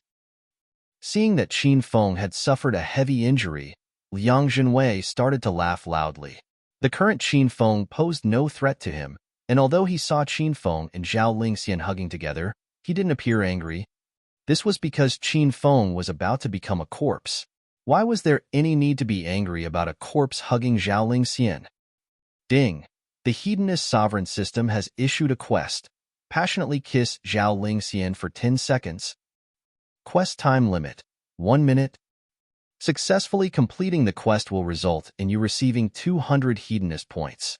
Failing will result in the host's life being in danger. A system announcement rang out in Qin Feng's mind. At this incredibly crucial moment, the little pig, who was usually incredibly lazy, was finally of help. "Master, according to the system's estimates, with your current cultivation of Stage 2 and external techniques, you won't be able to defeat Liang Jinwei, even with the intermediate Thunder Tiger Fists and Flying Dragon Armor. I recommend, Master, to complete Zhao Lingxian's quest and use the 200 Hedonist point reward, along with your current Hedonist points, to buy the elementary sword skills. You'll be able to turn the tables and hang Liang Jinwei up by his whip." The little pig's words made Qin Feng delirious with joy.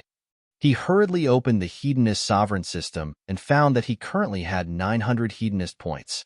He was a single quest away from having 1,000 Hedonist points. Thinking to the elementary sword skills, Qin Feng felt incredibly excited. Before he had met an internal expert, he hadn't known how powerful internal techniques were. After experiencing firsthand how powerful Liang Jinwei was, a thirst to learn internal techniques had grown within Qin Feng. The elementary sword skills would allow him to step across the barrier to becoming an internal expert, turning him into a genius who cultivated both internal and external techniques. Chapter 72. Chapter 72. The Kiss That Lasted for an Eternity. Because the situation was so desperate, Qin Feng didn't even think, as he used his remaining strength to hold Zhao Lingxian's face and kissed her. Zhao Lingxian's body immediately froze. She was so worried about Qin Feng's injuries that she had started to tear up. She never would have thought that Qin Feng would do something so surprising at such a moment. When she came back to her senses, she could feel Qin Feng's tongue moving around in her mouth. This wasn't the first time they had kissed so passionately before. Last time, Qin Feng had forced the medicine into her mouth because Zhao Lingxian's stomach hurt, and then taken advantage of the situation. This sort of mysterious and wonderful feeling made Zhao Lingxian feel a little intoxicated.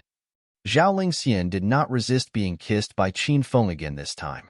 She stood on her toes as she wrapped her arms around Qin Feng's neck, fully enjoying how domineering he was being. The two of them were hugged together tightly and were passionately engaged in a kiss. It was as if time had stopped, and Liang Jinwei had become like air.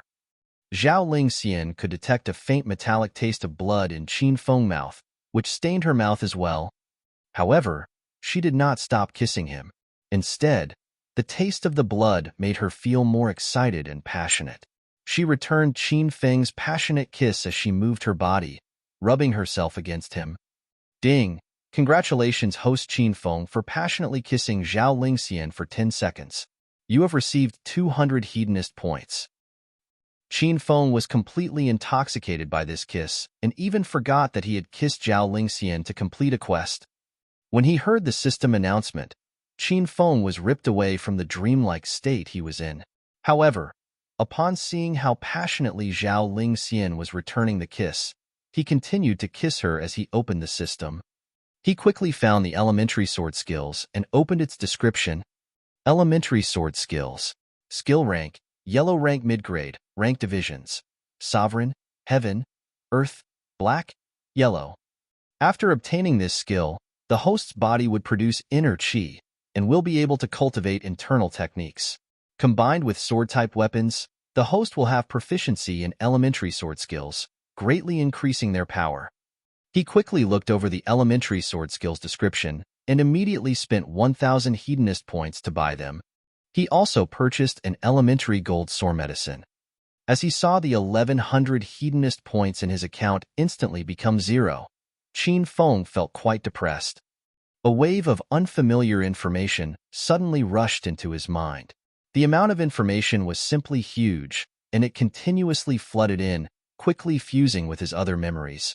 After a slight headache, his mind settled down, and the memories regarding sword skills became clearer and clearer. Qin Feng could feel that within his strengthless body, there flowed wave after wave of energy. Those waves of energy seemed to have a life of their own. As they flowed through his body, they left behind traces of coldness, then gathered at his dantian and continuously spun there. After consuming a gold sore medicine, Qin Feng's injuries were more than half healed. Adding on the waves of energy throughout his body, he felt that he was filled with power. He was still kissing Zhao Lingxian and felt his body start to burn up, as if she was going to melt into his body. Qin Feng, you're about to goddamn die, and yet you're still acting up. Your elder's going to use this whip to turn all of your bones into dust. When Qin Feng and Zhao Lingxian were hugging, Liang Zhenwei already felt a bit displeased. However, when he saw that they had started to kiss, and in a manner which seemed like there was nothing else in the world, he became completely infuriated, to the point that he felt like coughing up blood. How could an arrogant person like him tolerate being completely ignored like this? He suddenly roared as he sent the whip in his hand flying towards Qin Feng. Qin Feng suddenly moved, with Zhao Lingxian still in his arms. In the blink of an eye, he dashed many meters away, easily dodging Liang Zhenwei's whip. Qin Feng had unequipped the flying dragon armor and had gathered the inner qi within his body to increase his speed. In that instant, he became so fast that Liang Zhenwei only saw a blur, and he looked at Qin Feng in dismay. Lingxian, wait for me here. I'll go take care of that beast, then come back and continue to kiss you. Qin Feng felt a bit reluctant to push Zhao Lingxian aside, and Zhao Lingxian quickly came back to her senses. Thinking to what she had just done, she felt so embarrassed that she wished she could find a crack to dive into. She hesitantly looked at Qin Feng, feeling incredibly anxious as she replied, Qin Feng, come home with me. You can't win against Liang Zhenwei. A madman like him will kill you. Trust me, I'll be fine.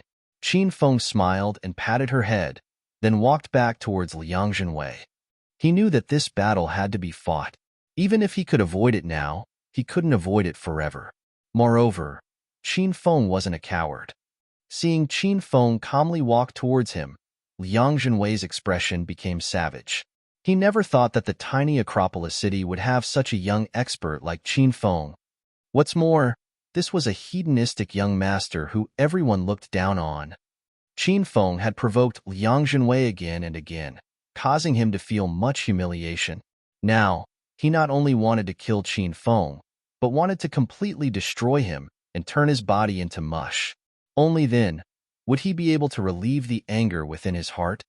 Qin Feng suddenly stopped walking when he was about 5 meters away from Liang Zhenwei. The two of them did not say anything, but the cold expressions on their faces were enough to tell what the other was thinking.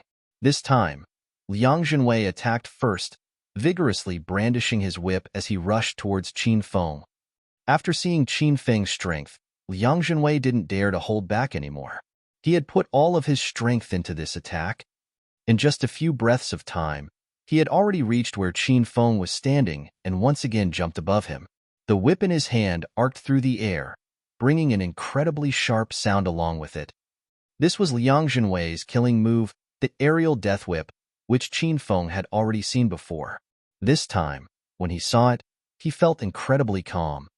Qin Feng started to circulate the qi in his body. This was the first time he had channeled his inner qi into an attack. He could feel the waves of energy in his body becoming berserk, filling his body with strength. He unequipped the flying dragon armor, which instantly increased his speed. Surprisingly, he rushed towards the illusory whips that seemed to cover the heavens and the earth. This caused Liang Zhenwei to feel dumbfounded. However, an evil smile soon appeared on his face. There was a very big difference between internal techniques and external techniques. A stage 4 external expert could release 5x strength, but could only release that power in a single attack at a time. A stage 4 internal expert could only release 4x strength, but could release multiple attacks at the same time with the same power. Currently, The illusory whips all contained 4x strength, and depending on the distance, the force they could hit with varied as well. The closer to Liang Jinwei the whips were, the more densely they were packed and the greater the force they contained. A whip containing 4x strength wouldn't deal much damage to Qin Feng, but tens of these attacks hitting him simultaneously would definitely kill him. No matter how strong one's body was, being hit by these whips would cause them to become like mashed potatoes. Not only was Qin Feng not running away and dodging these illusory whips, he had even started to run towards them. Running towards the area with the most illusory whips was equivalent to committing suicide. How could Liang Jinwei not be amused? He was sure that Qin Feng would definitely die. Haha, you're pretty goddamn arrogant. You actually dare to rush towards your elder's illusory whip? Just you waz your elder whips you into meat paste and disintegrates your soul. The smile on Liang Jinwei's face became savage as he brandished the whip more wildly, wanting to kill Qin Feng with the many attacks. Even Zhao Lingxian was completely stunned by Qin Feng's actions. She tightly balled her small hands into fists as an expression of worry appeared in her beautiful eyes. She silently prayed that he would be fine. As she looked at Qin Feng, she found that he still looked perfectly calm as he rushed towards Liang Jinwei. He looked as if he was an arrow shot out of a bow. Knowing that he had entered into the countless illusory whips, Qin Feng's eyebrows were knotted together in deep concentration. His hand suddenly slashed upwards, creating a thunderous sound. Within Qin Feng's hand, a sharp sword suddenly appeared. The true steel sword gave off a faint yellow light. It was incredibly sharp, to the point that it could cut through iron like mud. Now that Qin Feng possessed both the true steel sword and the elementary sword skills, it was as if the sword had a life of its own and possessed a connection with Qin Feng's soul. It quickly and elegantly slashed around, destroying the illusory whips, then sliced Liang Jinwei's whip in two. Looking at the destroyed whip in his hand, Liang Jinwei's eyes were filled with fear and shock. The Liang family had asked a hidden expert to use a rare ox's tendon as the main component of the whip, then used the ox's cowhide for the exterior. As such, it was incredibly tough and durable. Liang Jinwei had used this ox tendon whip to defeat countless experts. In the past, he had faced experts who had used swords, but when their swords touched the whip, they would always shatter. It was the first time he had seen a weapon capable of cutting the whip in two. Chapter 73. Chapter 73. Qin Feng's actually a good person. Liang Jinwei was too shocked to even wonder where Qin Feng's sword had come from. His eyes were now fixed on the true steel sword in Qin Feng's hands, which was faintly glowing with a yellow light. He knew that this was definitely a precious sword, and could even be a magical treasure from one of those hidden sections. Those magical treasures all contained spirit, and could greatly increase one's strength when fighting. Liang Jinwei wished he could rip that sword out of Qin Feng's hands. However, he forgot that he had lost, and was about to die. After cutting through the whip, Qin Feng did not hesitate as he slashed out again. A yellow blur flashed through the air, and in the next second, Liang Jinwei felt something cool sensation on his neck.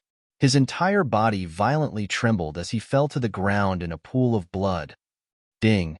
Congratulations, host Qin Feng, for finishing the quest to kill Liang Jinwei. You have received 1,000 Hedonist points. Ding! The Hedonist Sovereign System has issued a quest. Break through to Stage 2 Inner Chi. Quest time limit, 1 month. Successfully completing the quest will result in you receiving 500 Hedonist points. Failing will result in the host losing his elementary sword skills. As soon as Liang Jinwei died, a system announcement rang out. Seeing that he was once again at 1,000 Hedonist points, Qin Feng smiled in satisfaction. Zhao Lingxian was completely dumbfounded. This incredibly intense battle had surpassed anything she had seen before. Liang Jinwei's illusory whips, which covered the heavens and the earth, and true steel sword, which glowed with a faint yellow light. All of this completely overwhelmed her senses. In fact, she even wondered if she was dreaming. Otherwise, how could these CGI-esque things appear in real life? Lingxian, are you all right? Qin Feng came over to Zhao Lingxian and saw that she was indeed quite frightened. He pulled her trembling body into his embrace. Feeling the warmth of Qin Feng's body and smelling his masculine scent, Zhao Lingxian gradually calmed down. She confirmed that this was not a dream and that all of it had really happened. She hurriedly pushed Qin Feng away as she said with worry in her voice, "Qin Feng, you killed a person?" This wasn't the first time Qin Feng had killed someone before, and he had long since become used to this. After obtaining the system, he now truly understood what it meant by, "The weak are prey to the strong." Did I kill a person? I thought I just killed a pest. Lingxian, you're overreacting. Qin Feng gently patted Zhao Lingxian's back, trying to calm her down. Thinking to how arrogant Liang Zhenwei had been in her home, how disrespectful he had been to her father, and that he had immoral thoughts towards her, Zhao Lingxian found that she didn't care much that he had died. Her large eyes looked at Qin Feng gently as she asked, "Qin Feng, why did you kill him?" Although Zhao Lingxian had overheard what Qin Feng had said earlier, she wanted him to say it to her. "Because I felt like it and he was pretty annoying. You should know that I'm just an overbearing, hedonistic young master who just relies on my dad's power. I often see people I don't like, so I annihilate their entire families." After finishing the fight, Qin Feng had returned to his flippant self.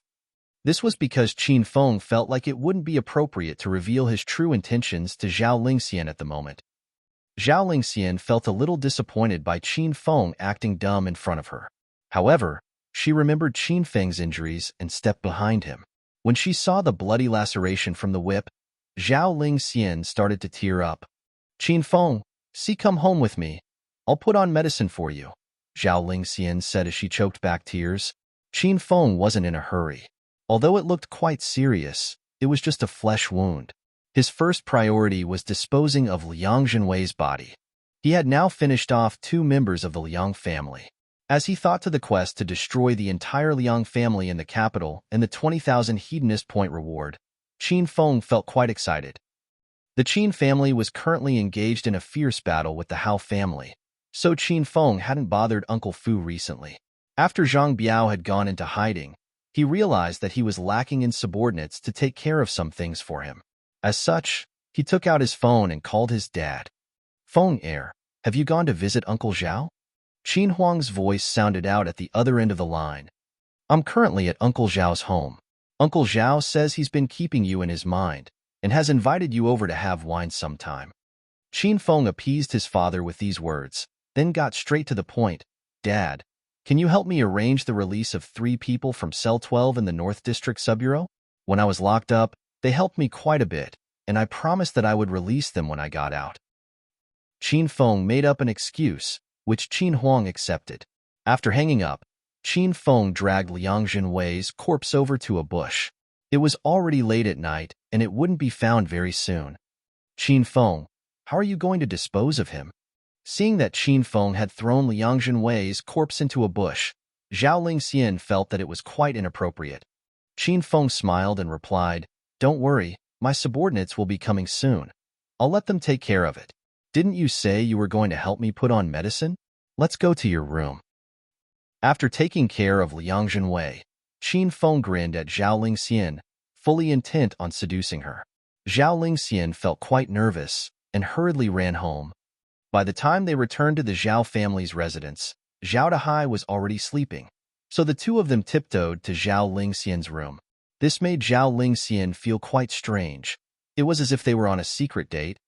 Upon entering Zhao Lingxian's room, a fragrant smell wafted into Qin Feng's nose. It was the same as Zhao Lingxian's fragrance. Qin Feng quite liked this smell. It was sweet and elegant. In fact, he started to sniff the air, making Zhao Lingxian feel at a loss for words. In Zhao Lingxian's room, Qin Feng was very relaxed, as if he was in his own room. As soon as he entered, he went and laid down on her big, pink bed. The fragrance was even stronger on her bed. Qin Feng lay comfortably on it, savoring the smell. Seeing him look so perverted, Zhao Lingxian glared at him, but didn't ask him to get off. Her face became slightly red. No man had ever lain down on her bed before. In fact, no man had ever sat on her bed before. Zhao Lingxian had already taken out the medicine box and was carefully putting antiseptic on a cotton ball. After getting Qin Feng to lie down properly, she gently dabbed at the most serious injury on his back. Qin Feng's white shirt had already been torn into shreds and was dyed red with blood, which made it difficult for Zhao Lingxian to clean his wounds. Her face became slightly redder as she hesitated, and asked in an incredibly small voice, "Qin Feng, can you take your clothes off? It's difficult to clean your wounds like this." An evil smile immediately appeared on Qin Feng's face. He acted incredibly tired as he replied, "Little sister Lingxian, I'm so tired that I can't even move. Just let me lie still for a while. If you want to take it off, you can take it off for me." Zhao Lingxian's face became bright red from embarrassment. After pausing for a few moments, she gritted her teeth and slowly helped Qin Feng take off his shirt. In some places, his clothes had already become stuck to his skin. Zhao Lingxian carefully peeled off his shirt, but still ended up opening some of the wounds. Seeing this, tears almost began to fall out of her eyes. Qin Feng had been gritting his teeth the entire time and did not cry out, afraid that this would increase the pressure on Zhao Lingxian. After finally taking off Qin Feng's shirt, Zhao Lingxian started to help him take off his pants. This was much easier. Just like that, Qin Feng ended up lying on Zhao Lingxian's bed in his boxers. By now, Zhao Lingxian's face looked like a big, red apple. She continued to use the cotton ball to clean Qin Feng's wounds. Feeling Zhao Lingxian's fingers slide over his skin, Qin Feng almost moaned in pleasure. However, he was truly tired after battling such a fierce opponent like Liang Zhenwei and slowly drifted asleep. He didn't know how long he had been sitting for, but a knock on the door suddenly woke him up. He quickly sat up, but didn't realize that Zhao Lingxian had been cleaning the wounds on his chest. This gave her a big fright, and she leapt into his arms. Although she had been hugged by Qin Feng many times, this time, he was bare-chested, which caused her to cry out, "Lingxian, what happened?" It was Zhao Dahai knocking at the door. He was quite worried when he heard Zhao Lingxian cry out, "Ah, Dad, it's nothing. I was asleep and you knocking on the door gave me a bit of a fright." Zhao Lingxian reacted quickly and didn't dare to move an inch in Qin Feng's arms. This situation was quite stimulating. Uncle Zhao was standing outside the door, but he was inside, hugging his daughter while bare-chested. Qin Feng felt quite mischievous and put his hands on Zhao Lingxian's thigh. Zhao Lingxian was given a big fright and hurriedly shooed Qin Feng's hands off, then glared at him. However, Qin Feng gave an evil smile as he pressed his mouth against Zhao Lingxian's mouth. MMMPH. Zhao Lingxian started to struggle, thinking to the fact that her dad was outside the door. Her face became incredibly red. "Lingxian, are you really all right? I just wanted to ask if Qin Feng and Liang Zhenwei have already left. The Liang family's people are too arrogant. Dad won't try to arrange a marriage for you with them in future. From now on, you'll be the one to decide on your marriage. As long as you like that person, Dad will wholeheartedly support you, even if he's a garbage collector. AI, that boy Qin Feng's actually a good person. I weighed him grow up, and even though he can be quite dissolute, deep down, he has a good heart. It's just that he rescinded our marriage, otherwise AI." Chapter 74. Chapter 74. Don't come to find me in future. Zhao Lingxian struggling suddenly stopped, and she stared at Qin Feng. Why didn't she think of what her father had just said? Qin Feng, this beast, had publicly rescinded their marriage. Qin Feng already felt quite awkward about this. After hearing Zhao Dahai speak, the aura around Zhao Lingxian suddenly became freezing, so Qin Feng stopped kissing her and let go. A lost look appeared in Zhao Lingxian's eyes as she walked over to the sofa and sat down, saying, "Dad, Qin Feng and Liang Zhenwei both left. I don't like the brothers in the Liang family, but I'll try to find someone I like soon, so that Dad doesn't need to worry about my marriage anymore." As she said this, Zhao Lingxian looked at Qin Feng, as if she was trying to provoke him. After Zhao Dahai heard Qin Feng and Liang Zhenwei had both left, he did not disturb his daughter anymore and returned to his room. "I've cleaned the wounds on your body. You can leave now," Zhao Lingxian said as she suddenly returned to her cold self and did not even look at him. This woman's attitude changed faster than the weather. Qin Feng became serious. "Lingxian, You should know what's going on between the Qin family and Hao family. Because of that, I won't be going to university tomorrow. Instead, I'll be going to work. Zhao Lingxian's body slightly trembled as her eyes became slightly hazy, and she resisted the urge to allow her tears to flow as she replied, "You can leave now. In future, you'll have nothing to do with me." After the madness that she had experienced that night, Zhao Lingxian had allowed herself to be kissed by Qin Feng and had helped him clean his body. When the craziness disappeared, she once again regained her rationality. She knew that it was impossible for her to be with Qin Feng. Although Qin Feng had changed, he was still quite loose and dissolute. Zhao Lingxian was unable to accept her man being with other women.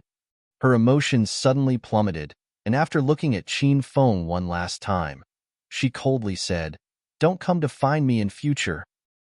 After leaving the Zhao family's residence, Qin Feng came back to the grassy plains. By now, the three tattooed men from the jail were waiting for him. When they saw Qin Feng, they all respectfully came over. "Young Master Qin, thank you for being magnanimous and not holding our wrongs against us. Us three brothers are extremely grateful for you getting us out. We'll work like a horse and toil like an ox for you from now on." The three brothers were completely grateful to Qin Feng. It was only when they were released did they find out Qin Feng's identity. After finding out that Qin Feng was the Acropolis City's famous #1 hedonistic young Master Qin, the three of them were dumbfounded. If they had known this while they were in the cell, even if they were threatened with death, they wouldn't have tried to educate Qin Feng. And they had even ordered Qin Feng to give them massages and pleasure them. They were simply courting death. Qin Feng looked at the three of them, and after confirming that there was no one around, he dragged Liang Zhenwei's body out. "This person wanted to kill me, so I killed him first. I want you to dispose of his body. Also, if you want to follow me, then follow my orders well, and I'll take good care of you. All of you know how powerful my Qin family is. If any of you dare to betray me, killing you will take only a matter of minutes." Without Qin Feng's warning, these three men had already decided to follow Qin Feng faithfully. After all, not anyone could have this sort of opportunity. After they saw Qin Feng drag out a corpse, the three men did not feel afraid, but instead felt excited. This meant that Qin Feng trusted them and was giving them an opportunity. As long as they followed Qin Feng, they would be able to obtain power and riches, as well as safety and peace. The three men promised Qin Feng, "Young Master Qin, please rest assured. We'll definitely stealthily dispose of him." Seeing how sincere these three men were, Qin Feng felt quite pleased. After weighing them carry Liang Zhenwei's body onto the car they brought, Qin Feng returned to the Qin residence. "Qin Feng, hurry up and get out of bed. Do you want to be late on your first day?" Qin Feng was still sleeping in his bed when his father's voice sounded out. Qin Feng unhappily turned the other way and buried his head in his pillow as he attempted to continue to sleep. "Qin Feng, don't bother going to work then. I'll give a call to the Dongfang family and ask them to send someone to bring you over so you can quickly finalize the marriage with Dongfang Qingshui. In future, I won't bother." Qin Huang brought out his ace. Before he had finished speaking, he saw Qin Feng leaping out of his bed. "Good morning, Dad. Today's my first day at work.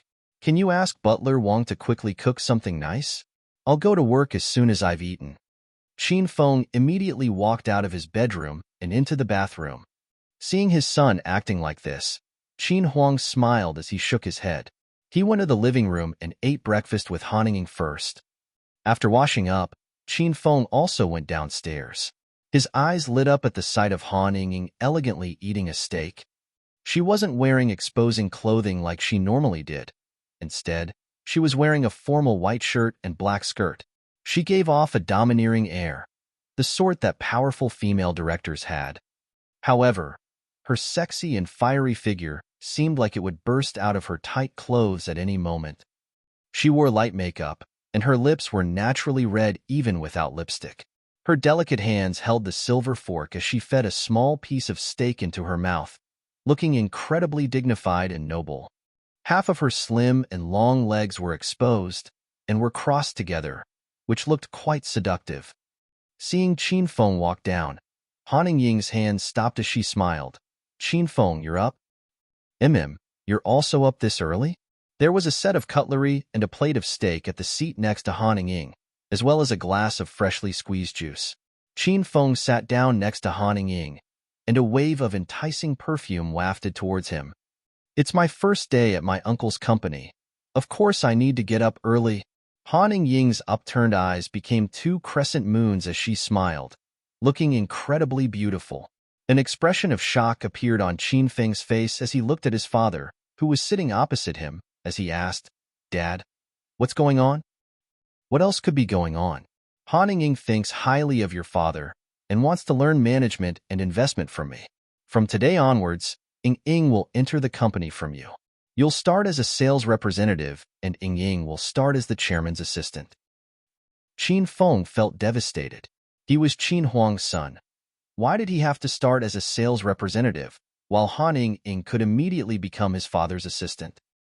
However, seeing the threatening gaze Qin Huang was shooting him, Qin Feng didn't dare to say anything. He could only remain silent and accept his fate of starting as a lowly sales representative at the company.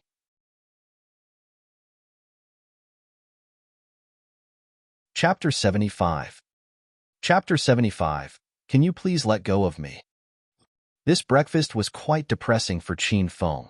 After eating, Qin Huang, Han Ying, and Qin Feng left together. Before Qin Feng brought out his low-profile yet noble 28 bicycle, Qin Huang glared at him as he said, "Qin Feng, from today onwards, I want you to formally experience life. I've confiscated all of your assets. As a good sales representative, I want you to take the bus every day." Qin Huang had thought that Qin Feng would drive to work in his flashy Lamborghini Batmobile. This would scare off everyone in the company. If a little sales representative drove a $5 million Lamborghini to work, his identity would be immediately exposed. Qin Feng curled his lips. After obtaining his 28 bicycle, he hadn't driven his Batmobile at all. He confidently replied, "Don't worry, Dad. I won't drive that crappy car anymore." "Haha, Uncle Qin. This is our first day at work today. If Qin Feng takes the bus, he'll probably be late. How about you let him come with us in the car today?" After seeing how unhappy Qin Feng looked, she smiled as she spoke. Qin Feng waved his hand. "No need. Us sales representatives don't have the right to go in a Mercedes-Benz. I've got my own ride, the low-profile and noble 28 bicycle. Dad, surely you'd let me ride this, right?" Qin Feng was already pushing his 28 bicycle out, and as the morning sunlight fell on Qin Feng and his bike, both Han Ying and Qin Huang were dumbfounded. Young Master Qin? Riding a 28 bicycle? They simply couldn't imagine such a thing. Suddenly, Qin Huang couldn't help but laugh. Very good, very good. That's more fitting for a sales representative. Plus, it's more convenient when going out to run errands. Since you already have your ride, Ying and I will be leaving first. When you arrive, go and report to the sales department's manager, Li." Qin Huang smiled as he invited Han Ying onto the Mercedes-Benz, and the chauffeur quickly drove away. Qin Feng rode the 28 bicycle, training his body while riding to the royal group. Halfway there, he realized that before, he had spent all his time playing games and seducing women, and had never been to his father's company before. As such, he had no idea where it was. In his frustration, Qin Feng asked a passerby for directions. Luckily, most people knew where the royal group was, so after asking around, he now knew where he was headed.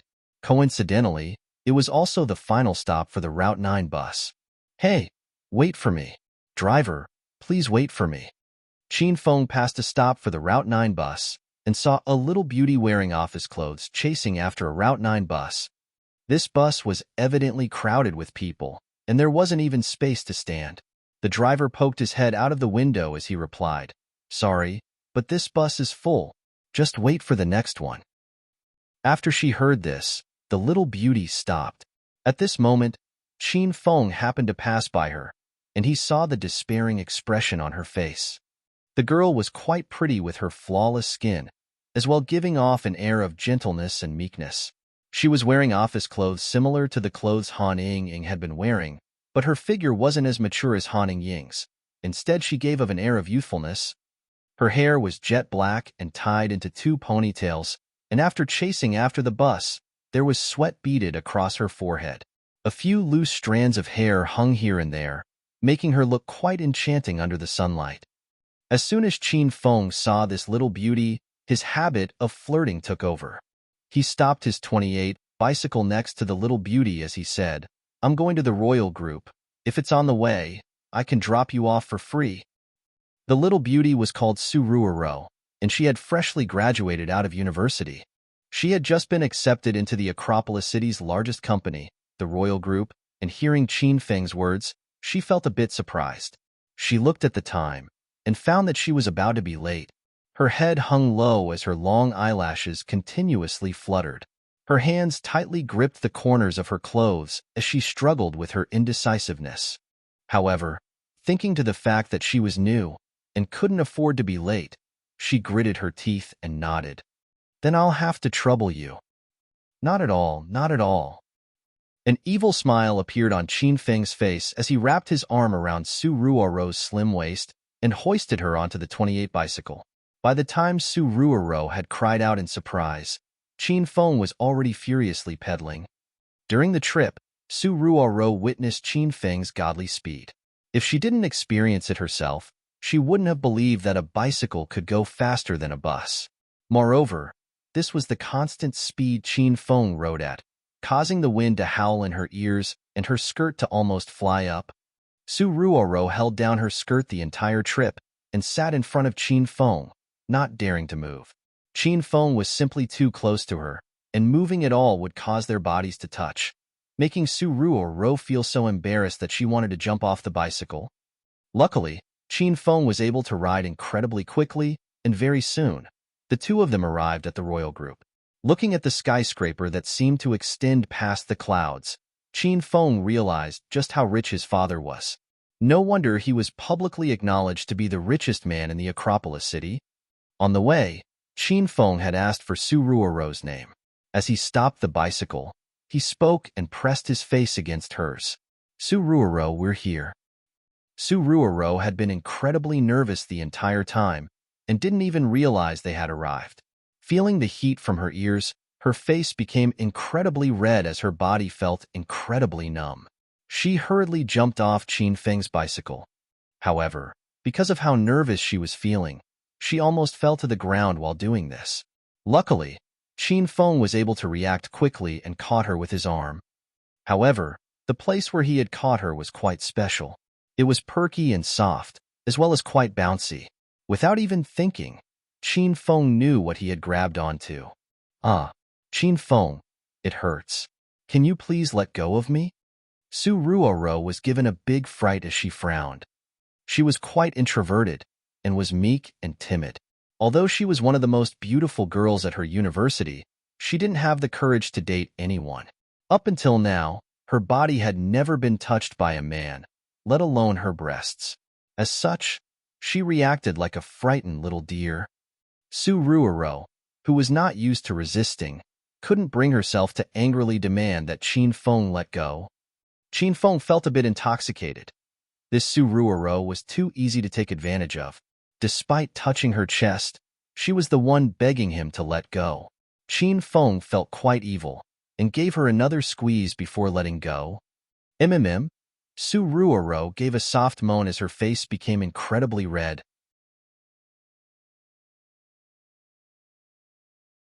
Chapter 76.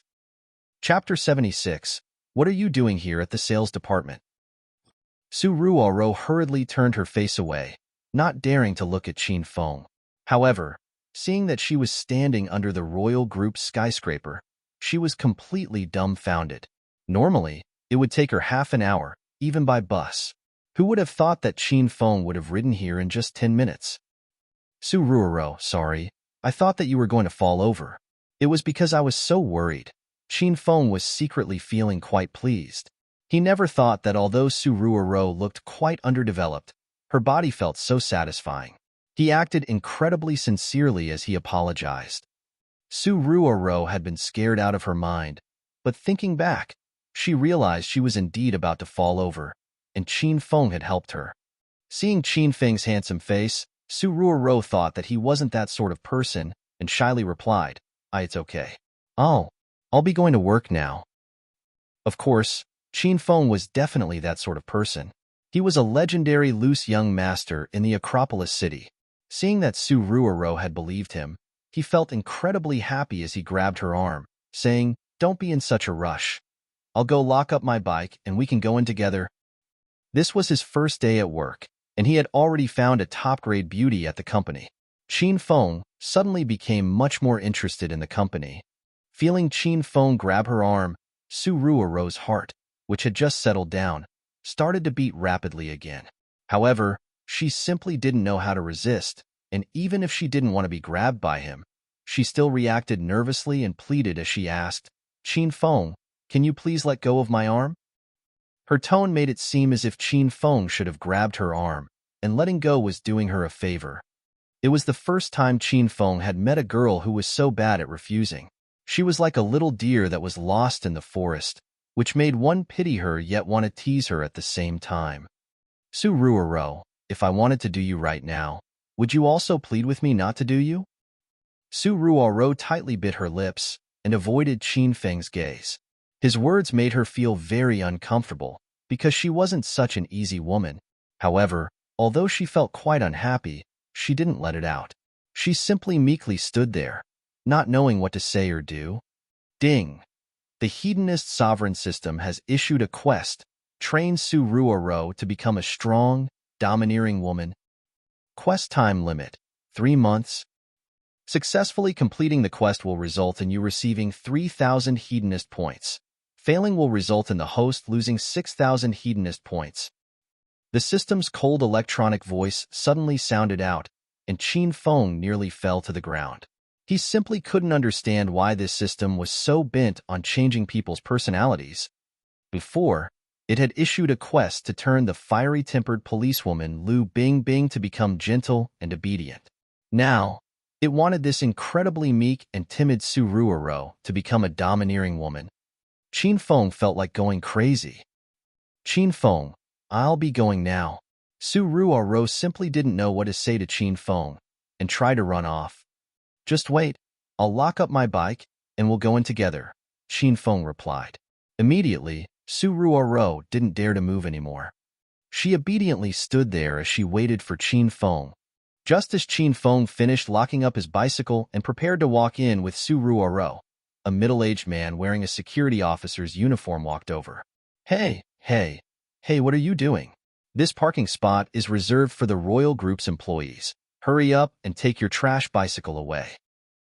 His face was full of condescension as he unhappily glared at Qin Feng.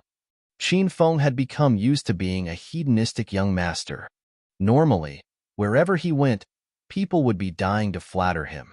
However, he had not yet become used to being a little sales representative and had been scolded by a security officer. As such, he angrily replied, "Oi, do you know who I am?" The security officer had worked at the Royal Group for 5 or 6 years and recognized all the important figures working there. When facing those people, he was always nodding and bowing and didn't dare to offend them at all. However, looking up and down Qin Feng, he confirmed that he had never seen him before and that he wasn't an important person in the Royal Group. As such, he roared back, "Who are you?" "I am." Just as Qin Feng was going to reveal his identity, he saw his dad's Mercedes-Benz driving over. His expression darkened as he quickly changed what he was going to say. "I am a sales representative of the Royal Group." "What? Haha, a sales representative? Are you kidding me? Only the high-profile members of the Royal Group can park here. All the cars parked here are worth at least $500,000, and the owners are all at least managers. You, a little sales representative, want to park your bicycle here? Is your head all right?" The security officer immediately began to laugh his head off. By now, the chauffeur had opened the door of the Mercedes-Benz, and Qin Huang and Han Ying immediately saw Qin Feng as they walked out. Qin Huang and Han Ying's bodies froze, as if they had seen a ghost. "Good morning, Chairman Qin." Seeing that the chairman had arrived, the security officer immediately smiled as he greeted him. However, Qin Huang did not even notice the security officer. He looked at Qin Feng in shock as he asked, "Why you've already arrived?" After asking this, Qin Huang regretted it immediately. This question was simply stupid. Wasn't Qin Feng standing here right in front of him? However, he and Han Ying were unable to understand how Qin Feng had arrived before them on a bicycle. This was simply incomprehensible. After seeing Qin Huang, Qin Feng acted as if he had never seen him before as he grinned. Ah, if it isn't the chairman of the royal group. It's truly my honor to be able to meet you on my first day. Qin Huang's expression darkened as he glared at Qin Feng. On the other hand, Han Ying couldn't help but cover her mouth as she secretly giggled at Qin Feng's reaction.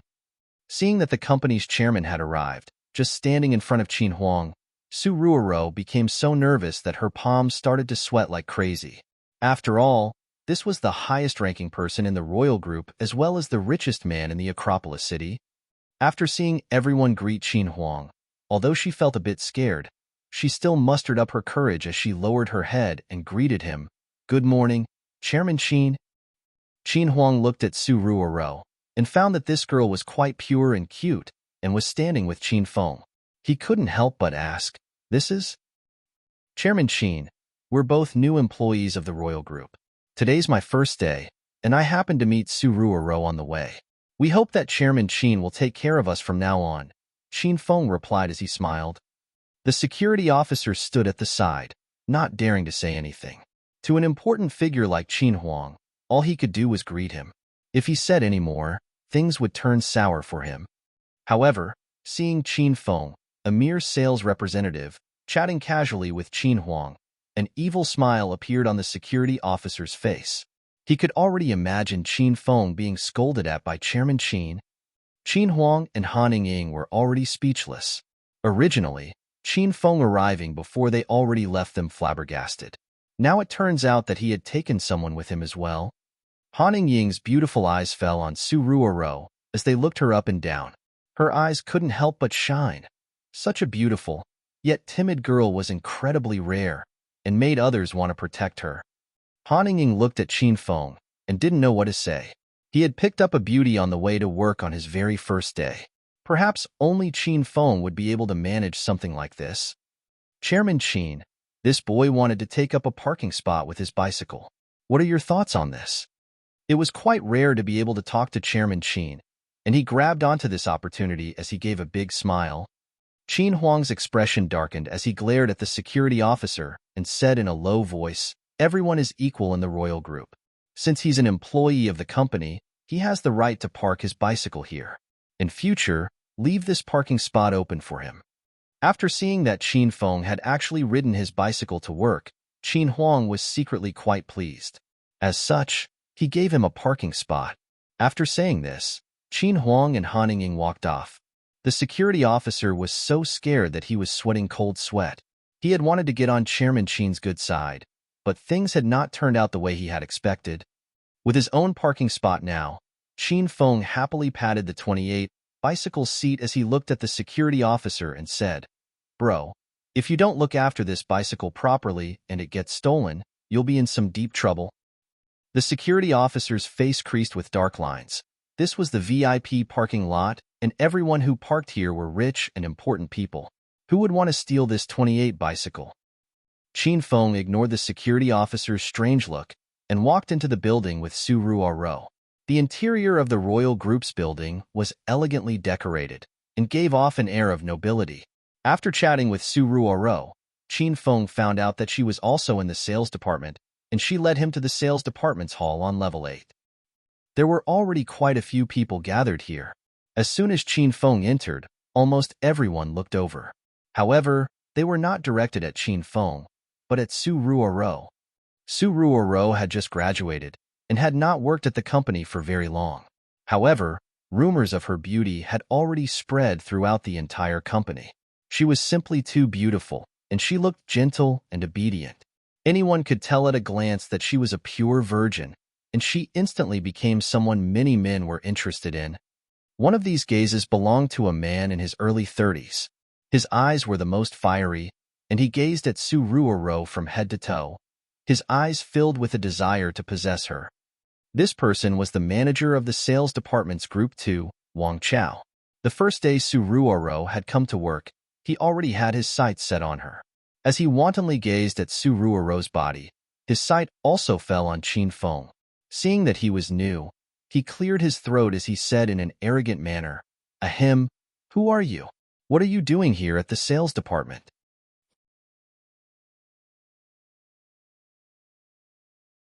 Chapter 77. Chapter 77. A serious problem.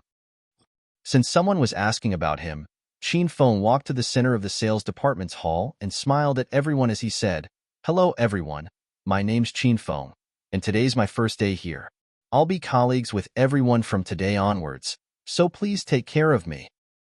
Seeing that Qin Feng was a newcomer to the sales department, a look of amusement flashed in Wang Chao's eyes. He was notorious in the sales department for oppressing newcomers to the sales department. It was his way of educating them. The Royal Group sales department hadn't had newcomers in a while. Although Su Ruoro had joined a few days ago, how could Wang Chao beat her down? He had been trying to act cool in front of her for the past few days. However, since Qin Feng was new, he arrogantly said to him, "Oi, newbie, go get me a cup of water." Qin Feng cleaned his ears and thought that he had misheard him. Since he had been born, he had lived his life as a hedonistic young master. He had never poured water for someone else, and although he had been placed by his father in the sales department, his nature couldn't be changed so easily. He looked at Wang Chao in amusement as he asked, "Oi, what right do you have to ask me to pour you water?" Wang Chao maintained his arrogant demeanor and wanted to look cool in front of Su Ruoro. However, after hearing what Qin Feng had said, he almost fell to the ground.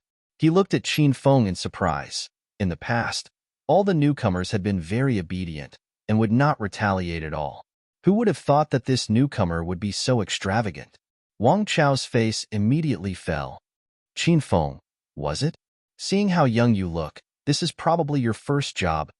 Otherwise, why would you act like such an idiot? Do you still think you can act as you please like you did in university? I'll have you know, there'll be a lot of tough times ahead of you in the sales department." Qin Feng felt quite impatient as Wang Chao rambled and calmly said, "Wang Chao, was it? All right, from this moment onwards, you've been fired by the Royal Group. You can go now." Whoosh! As soon as Qin Feng said this, the entire hall fell deathly silent, and everyone stared at him strangely. Currently, Qin Feng was standing incredibly straight, giving off the air of a king. A domineering aura radiated from his body, which made what he had just said. If the others had not heard his introduction, they would have thought that he was a high-profile manager who really did have the qualifications to fire Wang Chao. Wang Chao also stared in shock, then started to hold his stomach as he laughed loudly, as if his intestines were going to burst from laughter. Only after a long while did he stop laughing, and he condescendingly looked at Qin Feng as he said, "You want to fire me? Who do you think you are? The company's chairman or a high-profile manager? You're just a new sales representative, and yet you dare to say such things. Have university students become imbeciles?" Wang Chao was certain that Qin Feng was a fresh graduate from looking at him. He remembered him in his heart and decided to make his life as difficult as possible. As for Su Ruoro, she felt quite grateful towards Qin Feng. If it wasn't for him, she definitely would have been late today. After seeing him fall into trouble on his first day because he didn't know the unspoken rules of the workplace, she hurriedly ran to pour a cup of water. She wanted to hand it to Wang Chao, so he would stop making things difficult for Qin Feng. After getting the cup of water, she was stopped by Qin Feng when she tried to walk past him. He took the cup of water from her hands as he smiled at her and said, "Little sister Ruoro, how did you know I was getting thirsty? Thanks for being so caring."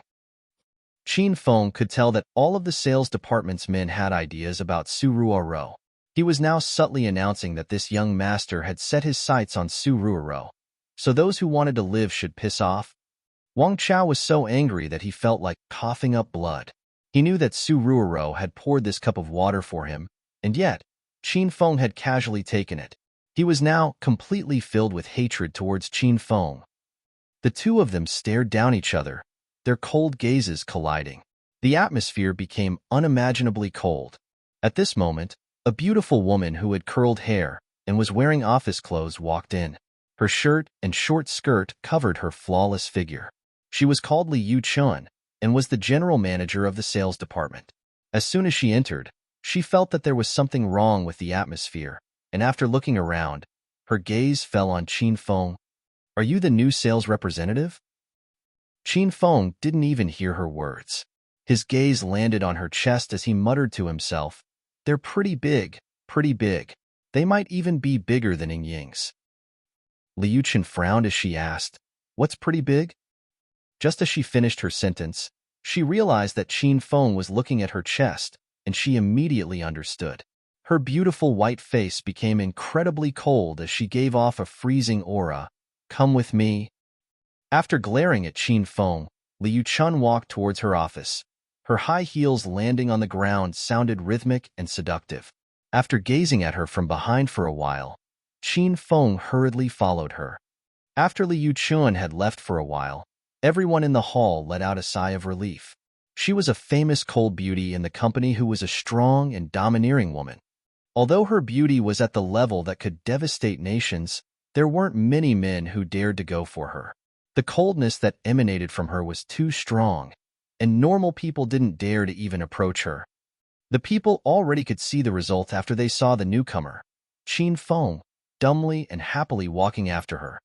"Humph, that sort of stupid idiot dares to oppose his elder? I'll make you taste hell from now on."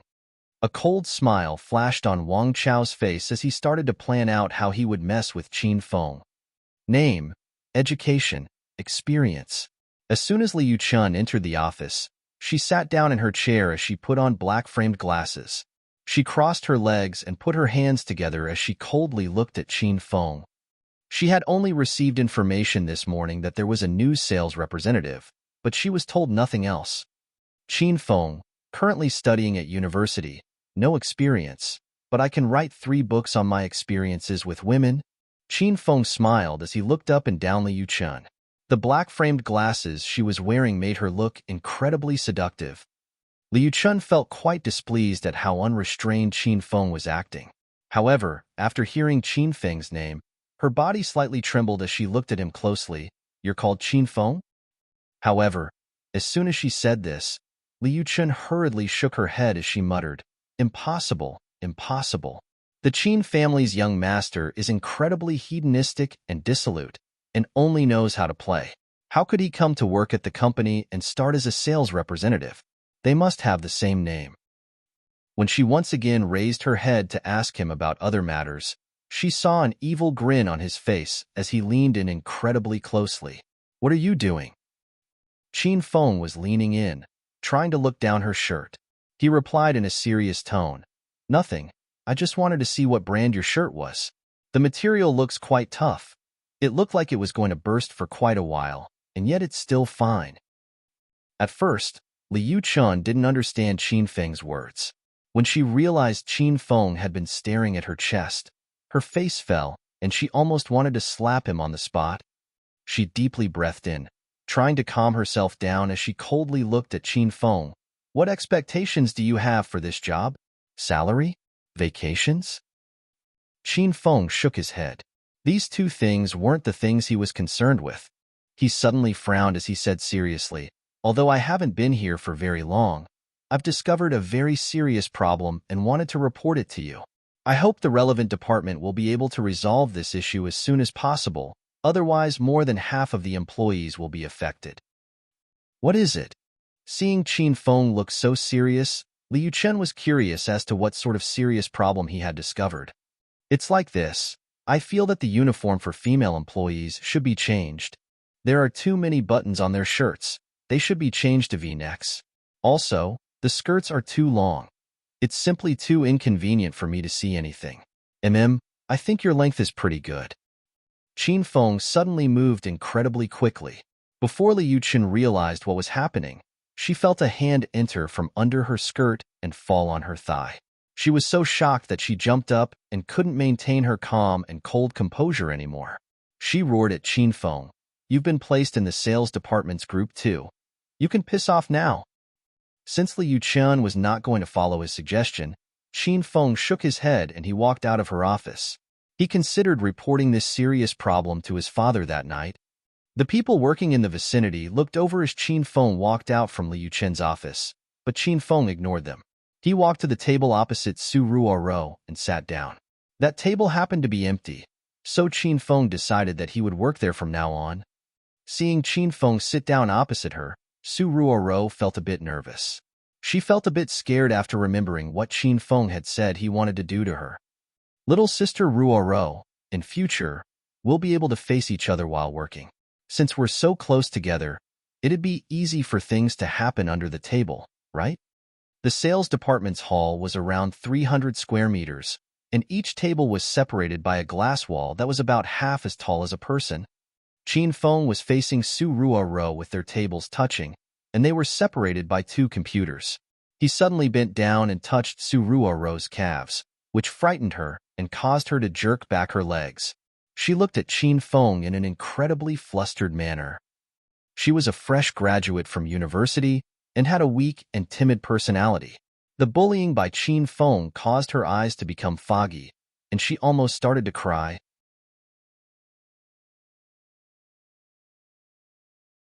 Chapter 78. Chapter 78, Windblade Martial Skill. However, Qin Feng did not stop. He had received the quest to train Su Ruoro, so he wanted to force Su Ruoro into asking him to stop in an insistent manner. Of course, he was also enjoying this. Before Su Ruoro could completely get away from Qin Feng, he hurriedly grabbed her foot, causing her high heels to fall off. When he brushed against her incredibly smooth calves, Qin Feng felt incredibly happy. If he knew how great going to work was before, he wouldn't have needed Qin Huang to force him to come here. Qin Feng, I beg you. Let me go. We're still at work.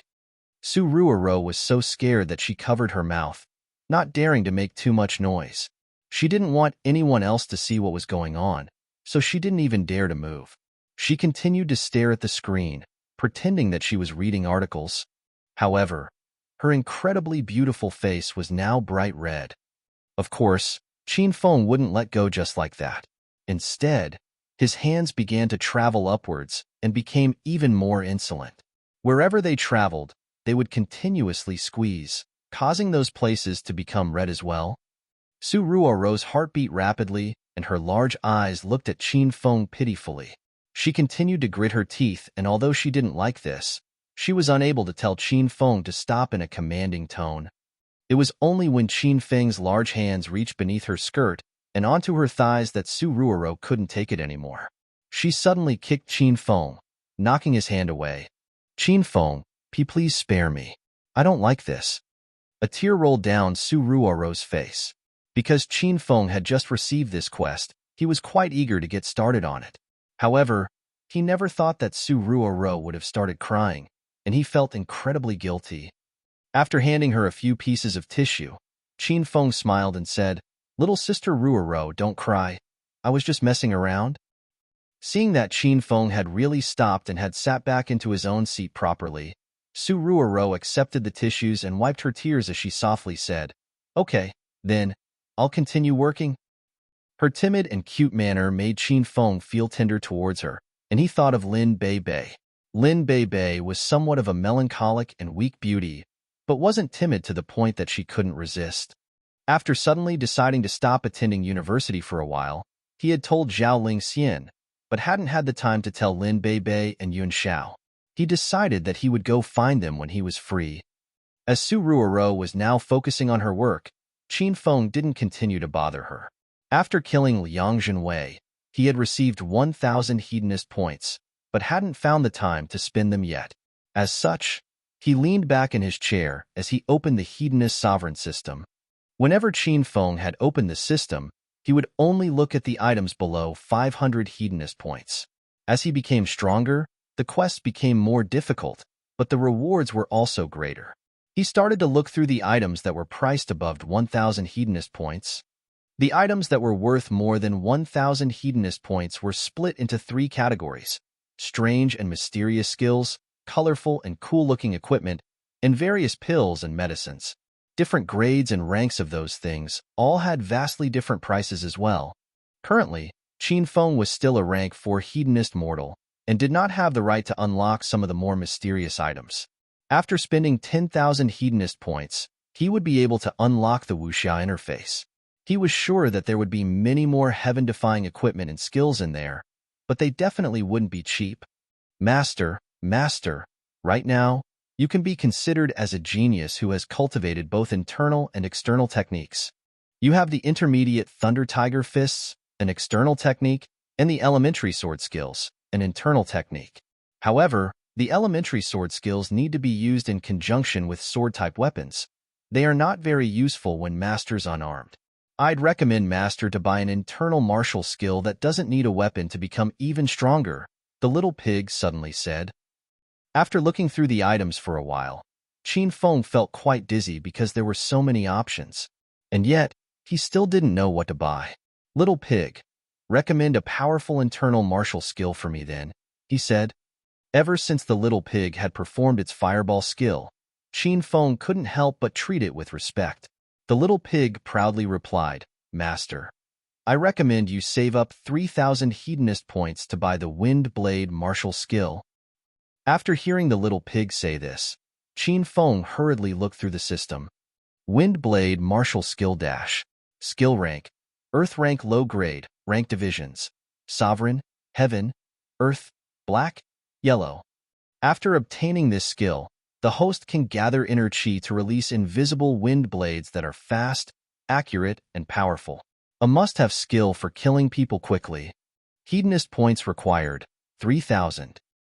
Reading the Wind Blade martial skills description, Qin Feng became quite excited and found that the system had style. However, the Wind Blade martial skill required 3,000 hedonist points. Qin Feng needed to complete at least one difficult quest to buy it. After thinking to the hardest quests he had encountered so far, he decided that it would be better to spend the 1,000 hedonist points now. This way, he would have something to use as soon as possible. The little pig had access to Qin Feng's thoughts, and before he even said anything, it said, Master, if you don't want to save up 3,000 hedonist points to buy the Wind Blade martial skill, you can try out the fusion function. Qin Feng suddenly remembered that after spending 1,000 hedonist points, he had become a rank 4 hedonist mortal, which unlocked the fusion function. However, because he had drawn the flying dragon armor from the lottery, he had been so excited that he had forgotten about this. He hurriedly opened the fusion function. After looking through it, Qin Feng was completely dumbfounded. The fusion function allowed him to fuse anything together.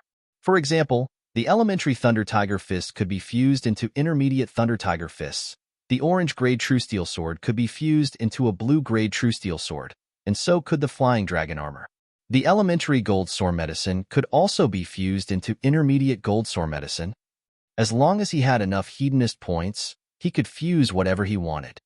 What attracted Qin Feng even more were the biological fusions. He was surprised to find that even creatures could be fused. This included flying creatures, crawling or walking creatures, and swimming creatures. There were 3 ranks: sky, earth, and water, and the cost for fusion varied.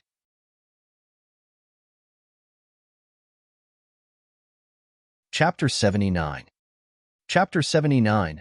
Why should I take it away? Qin Feng's gaze fell on the cheapest creatures, the water creatures. These contained almost all of the aquatic creatures on Earth. The cheapest ones were unevolved creatures such as turtles, which costed 100 hedonist points, just like the little pig. If Qin Feng bought 2 water creatures, such as a turtle and a crab, he would be able to use the fusion function to fuse them together. The results of fusion were random, so the skills and stats of the result were likely to be different each time. After going through the fusion function, Qin Feng was dumbfounded. It was simply too powerful. He couldn't wait to fuse 2 creatures together and see what happened. Qin Feng, General Manager Li put you in my group, so in the future, you'll be my subordinate.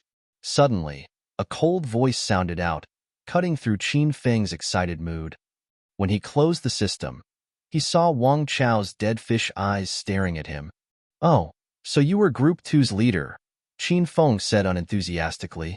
It was difficult for Wang Chao to conceal the look of amusement in his eyes. He never would have thought that Qin Feng would be sorted into his group. In the future, if he wanted to oppress him, it would be extremely easy. Liu Qian had actually sorted Qin Feng into Group 2 on purpose. Qin Feng had angered her in the morning, and seeing that there was conflict between him and Wang Chao, she decided to make things difficult for him. Haha, Qin Feng, you'd better behave well in my group. I'll have you know that our group doesn't keep trash. Wang Chao put on the air of a leader and arrogantly looked at Qin Feng as he said, "This is your first day, and it doesn't seem like you're doing much. Luckily, I've got a job for you. I hope you won't mess up this first job." Wang Chao had specially come up with this job for Qin Feng after thinking for an entire morning. However, this wasn't a company task, but rather something related to Wang Chao's personal affairs. In order to boost his performance figures, Wang Chao had acquainted himself with Chairman Su, the head of a department store, and promoted a residential building constructed by the royal group to him. At that time, Chairman Su had readily agreed to buy it and had paid a deposit. However, after Wang Chao had finished arranging all the formal paperwork, Chairman Su had gone back on his word and refused to pay the rest. Wang Chao had gone to the department store to ask Chairman Su to pay up many times, but in the end, Chairman Su had become angry and had asked a few thugs to beat him up. Whenever he went to ask for payment, he would be beaten. In the end, Wang Chao ended up paying the remaining $500,000 balance out of his own money. He simply didn't dare to ask for the money anymore, but seeing that Qin Feng had come, he decided to push this task onto him. He didn't care if Qin Feng was willing or not.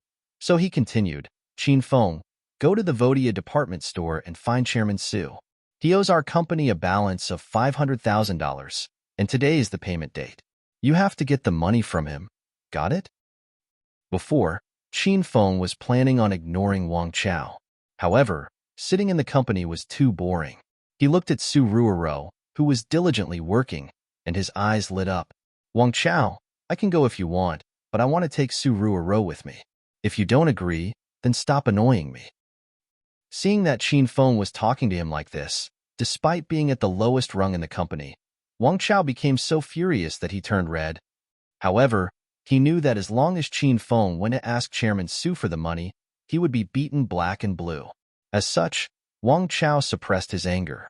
Moreover, he felt even happier when he heard that Qin Feng wanted to take Su Ruoro. He could tell that Qin Feng wanted to sleep with Su Ruoro, and knew that if she saw him being beaten up, he wouldn't have the face to flirt with her anymore. "That's fine. You're a new sales representative, and there are many things you don't know, so Su Ruoro can go with you." Wang Chao coldly glared at Qin Feng, then warmly smiled at Su Ruoro and said, "Ruoro, take a break from what you're doing and take a trip with Qin Feng, all right?" Okay. As a member of Group 2, she didn't dare to disobey the group leader's orders. "Wang Chao, we need an invoice if we're going to ask for money. Give me the invoice. I'm going out for a walk with little sister Ruoro now." Qin Feng was delighted that he could go out with Su Ruoro alone. Such a weak and timid girl. Should he take her to a hotel room first? There's no invoice.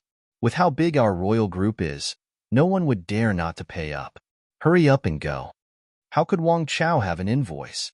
He was afraid that Qin Feng would continue to ask, which would result in him being exposed, so he quickly chased him away.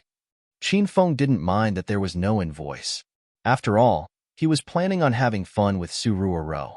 As for collecting the debt, that was only a side part of this trip. "Little sister Ruoro, let's go on our date," Qin Feng said as he smiled at her.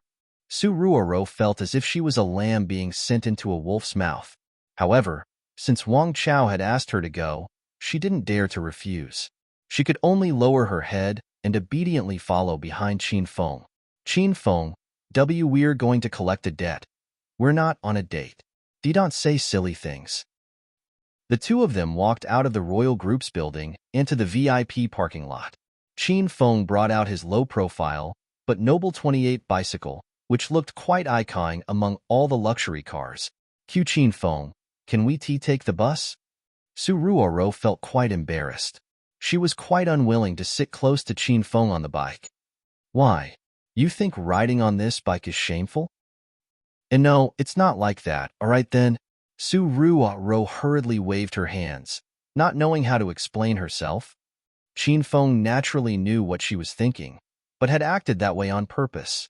He lifted her onto the bicycle with one arm, causing her face to turn red as she shyly sat on the seat, not daring to move. During the ride, Su Ruoro once again experienced the speed of Qin Feng's bike. She actually quite enjoyed the sensation of the cool breeze blowing against her cheeks. It was rather refreshing and invigorating. Ah, Qin Feng, see, can you please take your hand away? Su Ruo's expression suddenly changed, because one of Qin Feng's large hands had fallen on her leg and was mischievously groping around. Why should I take it away? Qin Feng laughed. Because I don't like it. Su Ruo was so desperate that she almost started crying again.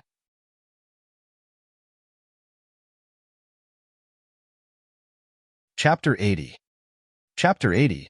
Are you a pig? However, Qin Feng did not let go. He wanted to help Su Ruo get rid of this weak personality as soon as possible. That way, he would be able to obtain 3,000 Hedonist points and would be able to purchase the Windblade martial skill. Qin Feng greatly coveted this skill that would allow him to easily kill others from far away. But I like it. By now, Qin Feng's hand had traveled to Su Ruo's thigh. Su Ruo was so scared that her little body started to shake. After hesitating for a while, she gritted her teeth as she said, "See, can you not grope me then? It hurts a bit." Qin Feng felt his vision darken and almost rode into a tree. Only now did he realize how difficult this quest would be. This girl was simply too gentle and timid.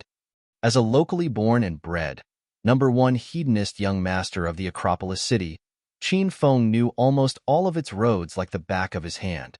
The Vodia department store was around 10 kilometers away from the Royal Group's building, but because he had taken many shortcuts, he was able to arrive in less than 10 minutes. After getting off, Su Ruo gently patted her chest and let out a breath of relief. However, thinking to the fact that she would have to go back on Qin Feng's bicycle, she became so worried that she felt like crying. "Let's go." Qin Feng put his arm around her shoulders as they walked into the Vodia department store together. The Vodia department store had 2 floors. The first floor was 500 square meter supermarket that sold daily necessities, snacks, food, etc. Qin Feng and Su Ruo directly went to the second floor. The second floor was much smaller. It was only 100 square meters and was split into 2 offices, a financial office and the chairman's office. Without even thinking, Qin Feng walked into the chairman's office. Qin Feng didn't have a habit of knocking. He directly opened the door and entered. What greeted their eyes was quite a vivid scene. A balding, middle-aged man was pressing down on a woman, furiously ripping off her clothes. "Ah!" Su Ruo cried out in shock and immediately covered her eyes as she turned around. However, Qin Feng weighed with great interest. That balding man was probably the Vodia department's chairman Su. "Who are you? You stinking brat. Don't you know how to knock?" Chairman Su was just starting to get into the mood when Qin Feng had destroyed the atmosphere. He glared at Qin Feng as he shouted at him, "Don't waste my time. I'm here to collect a debt." After seeing the woman's face, Qin Feng nearly vomited and felt that his eyes had been dirted. He got straight to the point. "Collect a debt? What debt?" Chairman Su's chubby face darkened. "I'm a sales representative at the Royal Group. I'm representing the Royal Group to collect a debt." Royal Group? Chairman Su tried to think of when he had owed the Royal Group money. However, he quickly thought of a person as he gave an evil grin and said, "Stinking brat, it was that idiot Wang Chao who asked you to come, right?" Yep, it was that idiot. Although Qin Feng didn't like the look on Chairman Su's face, he agreed that Wang Chao was an idiot. "Ha ha ha, that idiot Wang Chao was scared off by his elder and doesn't dare to come anymore. So he sent an even bigger idiot. I feel like I'm going to laugh my teeth out." After confirming why Qin Feng had come, Chairman Su couldn't help but laugh. From his perspective, Qin Feng was tall, skinny, had flawless, white skin, and looked incredibly weak. He would be able to send him flying with a single slap. Evidently, he did not hold Qin Feng in any sort of esteem. As he laughed at Qin Feng, he suddenly noticed Su Ruo, who was standing behind him. Su Ruo was currently facing in the opposite direction, but her petite figure was enough for him to tell that she completely outclassed the woman beside him. Chairman Su's eyes became red as he gave a lewd smile. He suddenly pushed the woman next to him away, walked over to the door and slammed it with a bang, then locked it. This was enough to give Su Ruo a big fright, and she stood closer to Qin Feng. "Ha ha ha, Stinking brat. You want to collect a debt from your elder? All right, how are you going to collect it? After closing the door, Chairman Su didn't bother acting dumb and began to arrogantly laugh. When he saw Su Ruoro's pretty face, his eyes nearly fell out. It was the first time he had seen such a pure and exquisite beauty, and he immediately felt like leaping on her. Qin Feng, let's go. Su Ruoro could feel that the situation was turning for the worse, especially after seeing Chairman Su's evil stare. She felt incredibly nervous and pulled on his clothes. However, Qin Feng did not show any intention to leave. He smiled as he looked at Chairman Su and said, Chairman Su, there's nothing to talk about. You owe the royal group $500,000. You can pay with cash, assign the debt, or just give me a check. Ha ha ha, stinking brat. Did some water leak into your goddamn head? You don't even know that you got screwed over by that idiot Wang Chao, and you're still asking for money? Do you know what that $500,000 is about? Qin Feng was still seriously asking for money, which made Chairman Su begin to laugh even louder. Stinking brat, I'll just tell you now. I don't owe the royal group money. I screwed that idiot Wang Chao out of $500,000. He came to ask for money 3 times in the past, but do you know why he doesn't dare to come anymore? Haha, it's because he was beaten up by your elder's people and now he's asking an idiot like you to collect the money. Your elder's going to laugh himself to death because of you people. Chairman Su was laughing so hard that he was leaning back, which caused Qin Feng's expression to darken even further. He never thought that Wang Chao would try to plot against him like this. However, he was fine with that. He would keep the $500,000 as a punishment. Baldy, have you laughed enough yet? If you've laughed enough, then give me the money. Qin Feng couldn't be bothered wasting time here, and his demeanor became more forceful. Chairman Su suddenly stopped laughing as he viciously stared at Qin Feng. Fudge, you dared to call your elder a baldy? All right, you're done for now. Not only will your elder cripple you, I'm going to screw this pretty little girl right in front of you, so you know the consequences for offending me. Just as Qin Feng was about to attack, he suddenly thought of something and asked in a sincere tone, Baldy, you said you wanted to screw the little beauty behind me? Chairman Su stared at Qin Feng like he was an idiot. Fudge, your elder's going to screw her to death. What are you going to do about it? Qin Feng ignored him and pulled Su Ruoro out from behind him as he said to her, Ruoro, did you hear that animal's words? Su Ruoro nodded. Her incredibly scared manner made her look incredibly pitiful. Are you angry then? Qin Feng asked. Su Ruoro once again nodded. Then go and beat him up. Beat him to death. Qin Feng's words became more intense, trying to change her weak and timid personality. However, Su Ruoro stuck next to Qin Feng, not daring to even raise her head. Her hands clued at Qin Feng's clothes as if she was a lost little girl, afraid that Qin Feng would leave her behind. I am too scared to. Qin Feng thought for a moment. After all, Chairman Su was a big man, and it was only normal that Su Ruoro wouldn't dare to attack him. As such, he changed his methods. Then curse at him and all of his ancestors. Su Ruoro once again shook her head. I don't know how to curse at people. Qin Feng used a commanding tone as he loudly replied, curse at him. If I tell you to curse at him, then you curse at him. Su Ruoro was given a big fright and took a few steps back. She lowered her head and hesitated for a while before gritting her teeth and asking in a small voice, do I really have to? Yes, hurry up and curse at him. Qin Feng roared. Why, you're a bad person. After giving it some thought, the best that Su Ruoro could come up with was this. Qin Feng nearly went and smashed his head into a wall. Chairman Su dumbly weighed the exchange between Qin Feng and Su Ruoro. He finally understood. Not only was Qin Feng mentally deranged, but there was also something wrong with this pretty girl as well. Su Ruoro's weak and gentle demeanor greatly appealed to him, and the look on his face became more and more lewd. He stared at Su Ruoro, thinking about how pleasurable it would feel to screw a girl who didn't know how to resist at all. Brat, you're still playing around? Your elder's going to kill you. Chairman Su couldn't wait to act out his fantasy any longer, so he immediately rushed towards Qin Feng to attack him.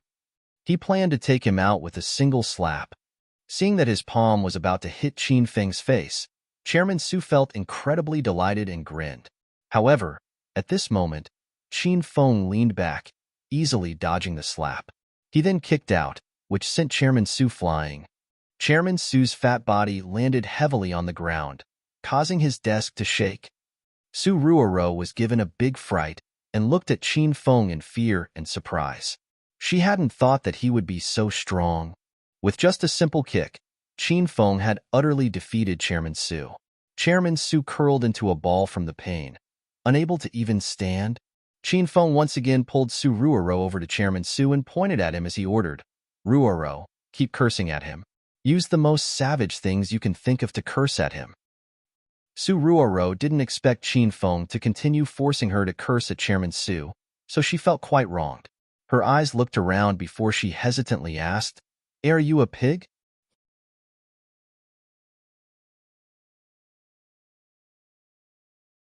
Chapter 81. Chapter 81. It's really a misunderstanding? The worst insult Su Ruoro could come up with was even asked as a question. Qin Feng's face darkened. No matter what he tried, nothing had worked.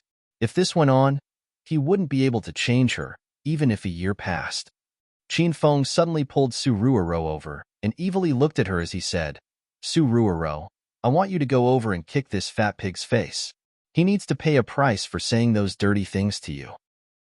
Su Ruoro was so scared that she started to tremble.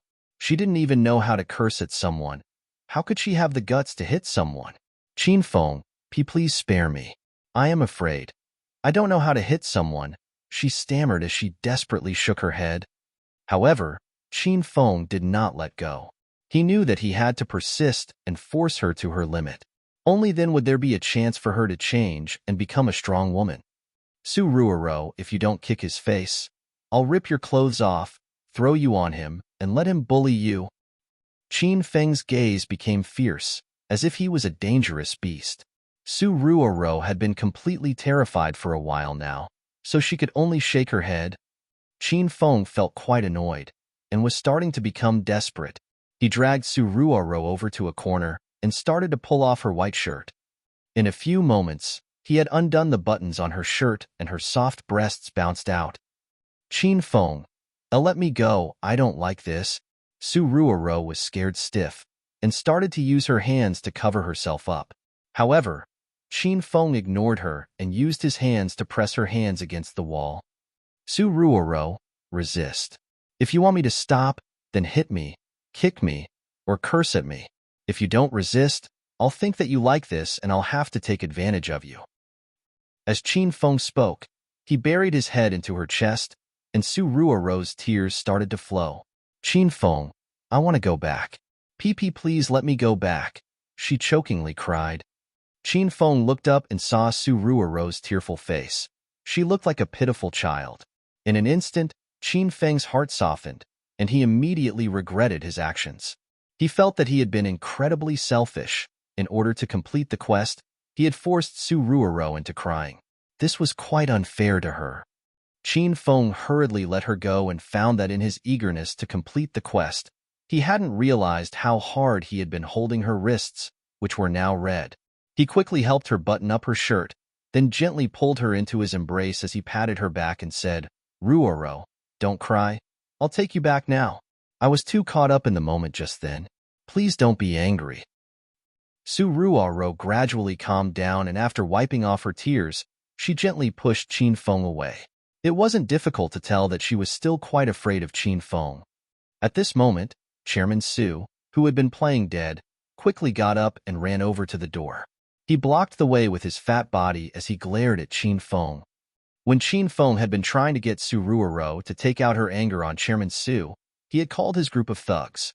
These 3 men were from the Northwest's Wild Wolf Gang and were truly part of the underworld. Previously, it was them who had beaten Wang Chao up. The 3 men had sent a text saying that they would be there within 10 minutes. Chairman Su had been weighing the entire time and knew that they would arrive very soon. As such, he blocked at the door, afraid that Qin Feng would run. "Oi, Baldy, do you want another beating?" Qin Feng unhappily asked when he saw Chairman Su act so strangely.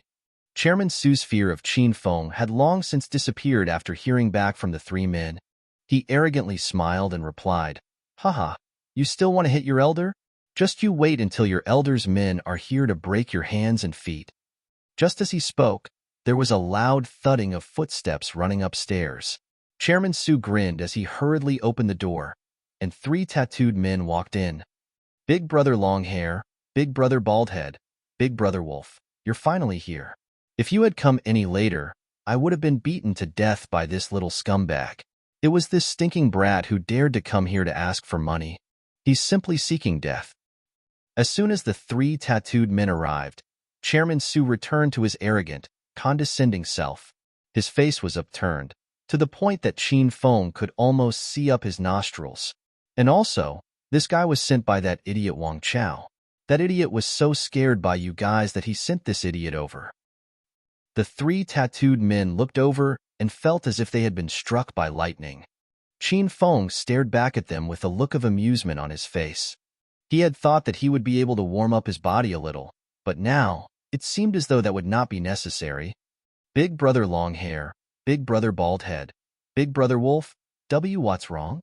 Seeing that the three men were frozen, Chairman Su nudged them as he started to yell, "Don't worry, I'll pay much more this time. As long as you can break th dash." Before he could even finish his sentence, the long-haired men savagely slapped him. Chairman Su yelled out in pain and was just about to curse at the long-haired man for slapping the wrong person when the bald-headed man punched him in the abdomen. By now, he was in so much pain that he couldn't speak and could only look at them, silently pleading for them to attack Qin Feng, not him. In the end, the furious man with the wolf tattoo kicked Chairman Su's leg, sending him falling to the ground. These attacks were just a warm-up for the three tattooed men. When they realized that the person Chairman Su had asked them to take care of was Qin Feng, they felt like killing him. In order to prove their loyalty, they gathered around Chairman Su and furiously attacked him, continuously filling the office with Chairman Su's screams. Su Ruoro was so scared that she retreated to a corner and squatted there while covering her ears. After punching and kicking him for more than a minute, Chairman Su was unable to hold on anymore and fainted. Only then did the three men stop and hurriedly come over to Qin Feng's side with big smiles plastered all over their faces. "Young Master Qin, it's really a misunderstanding." "That's right, young Master Qin. We helped this guy take care of Wang Chao in the past, but we didn't know that he called us here to deal with you. Otherwise, we would have brought everyone with us and just executed this idiot on the spot." "Young Master Qin, please don't be angry. Please don't be angry." Seeing that the three tattooed men were so apologetic, Qin Feng waved his hands, indicating that they were forgiven. After all, this couldn't be blamed on them. "The thing I asked you to take care of last night, how did it go?" Qin Feng asked about Liang Zhenwei's matter. "Young Master Qin, we dragged that guy onto a deserted mountain and buried him there. He definitely won't be found," the long-haired man whispered into Qin Feng's ear.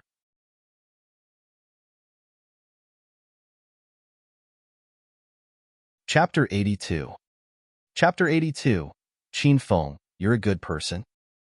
Qin Feng nodded in satisfaction. "Very good. I want you to wake this guy up now.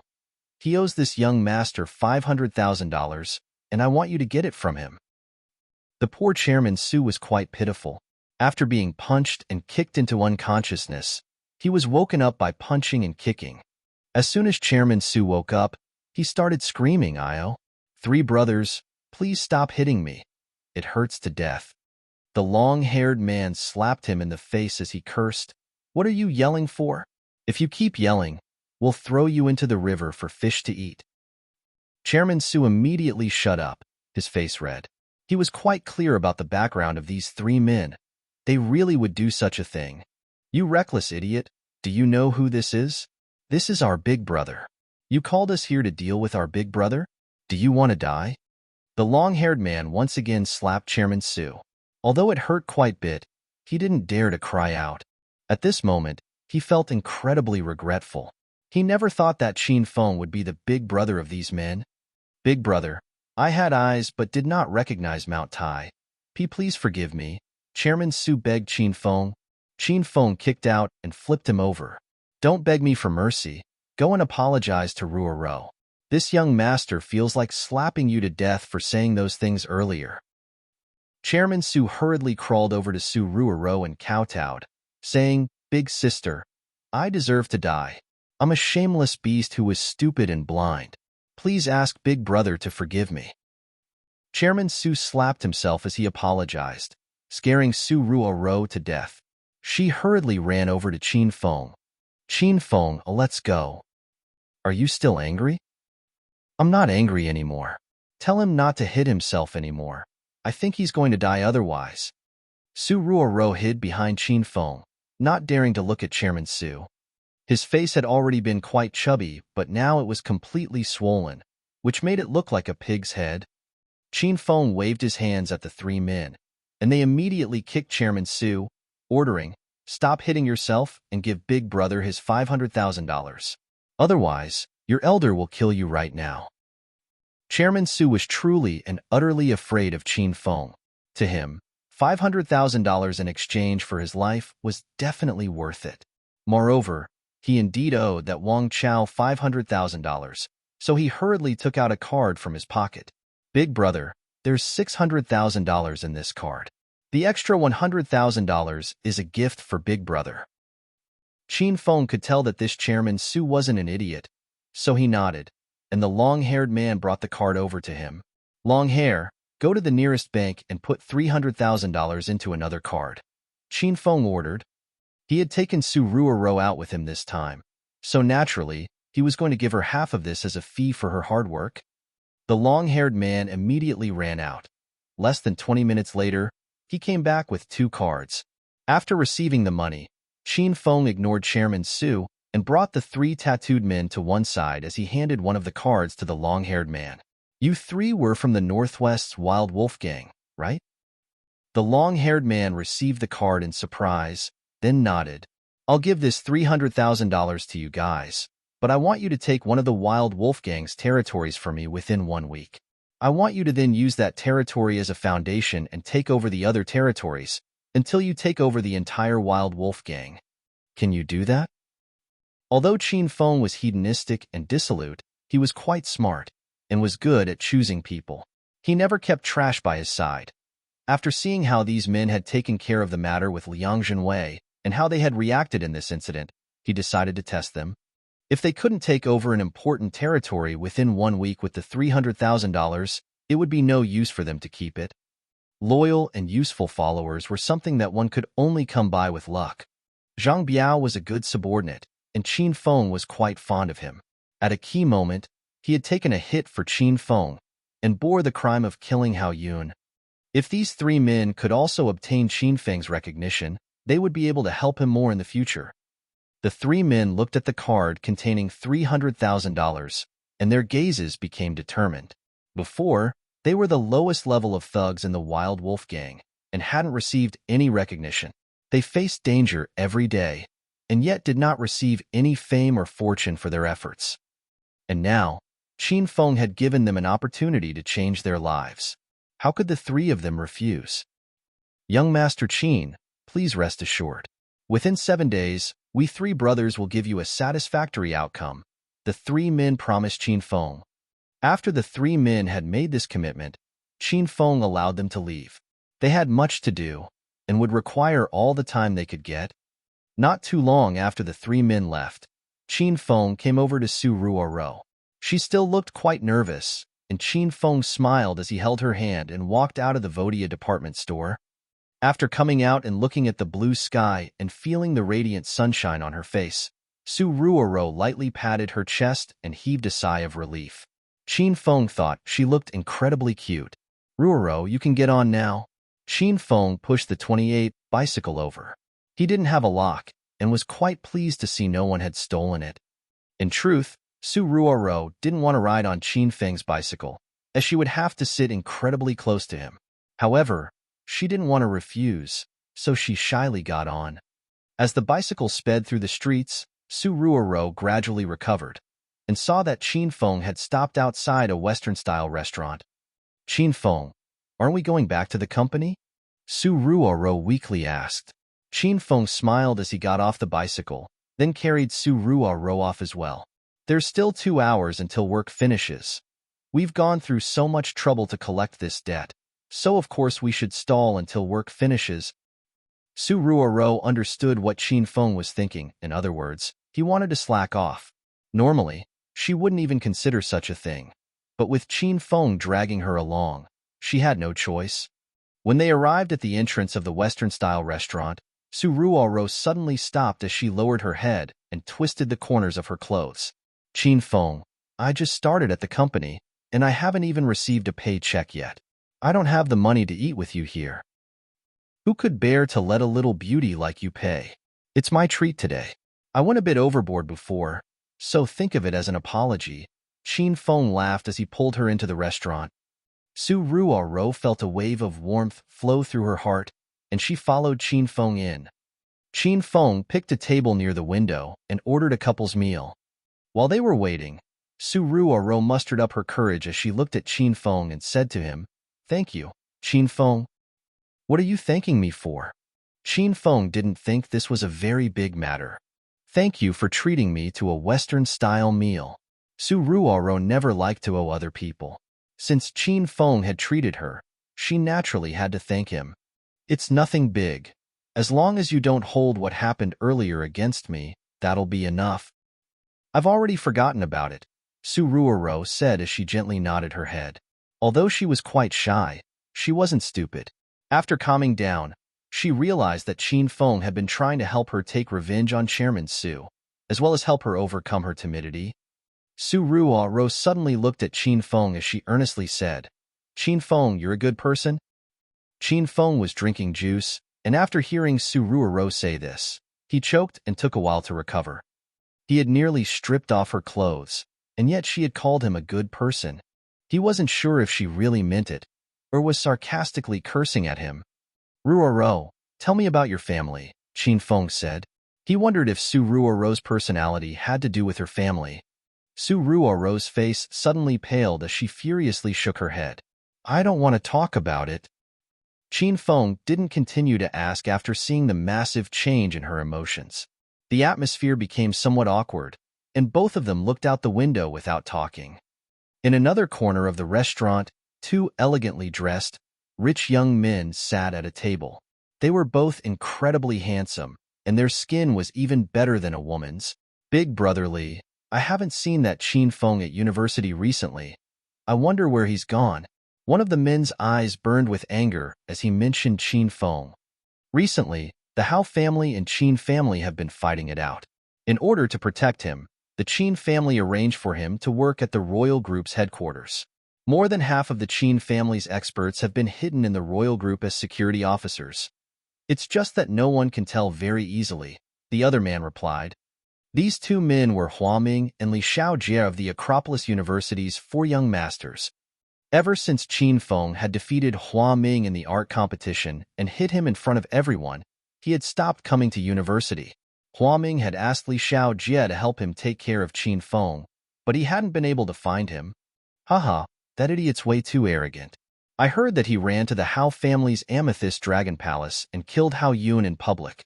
What a brainless imbecile. The Hao family should just exterminate the Qin family." Whenever he talked about Qin Feng, Huaming was incredibly enraged. "Big Brother Li, should we help the Hao family deal with the Qin family?" Li Xiaojie gently shook his head, but didn't say anything. His thoughts had returned to a few nights ago when he had seen Qin Feng killing the Liang family's 3rd son, Liang Sheng. He had even recorded it. Li Xiaojie had planned to anonymously send the video to the Liang family and use them to destroy the Qin family. However, before he could act, Qin Feng had killed Hao Yun. After seeing that the Qin family and Hao family were engaged in a large battle, Li Xiaojie changed his plan. He was no longer in a rush to send the video to the Liang family. After all, he wasn't as impulsive and rash as Huaming. He had long since investigated the strength and backgrounds of each of the big families in the Acropolis city.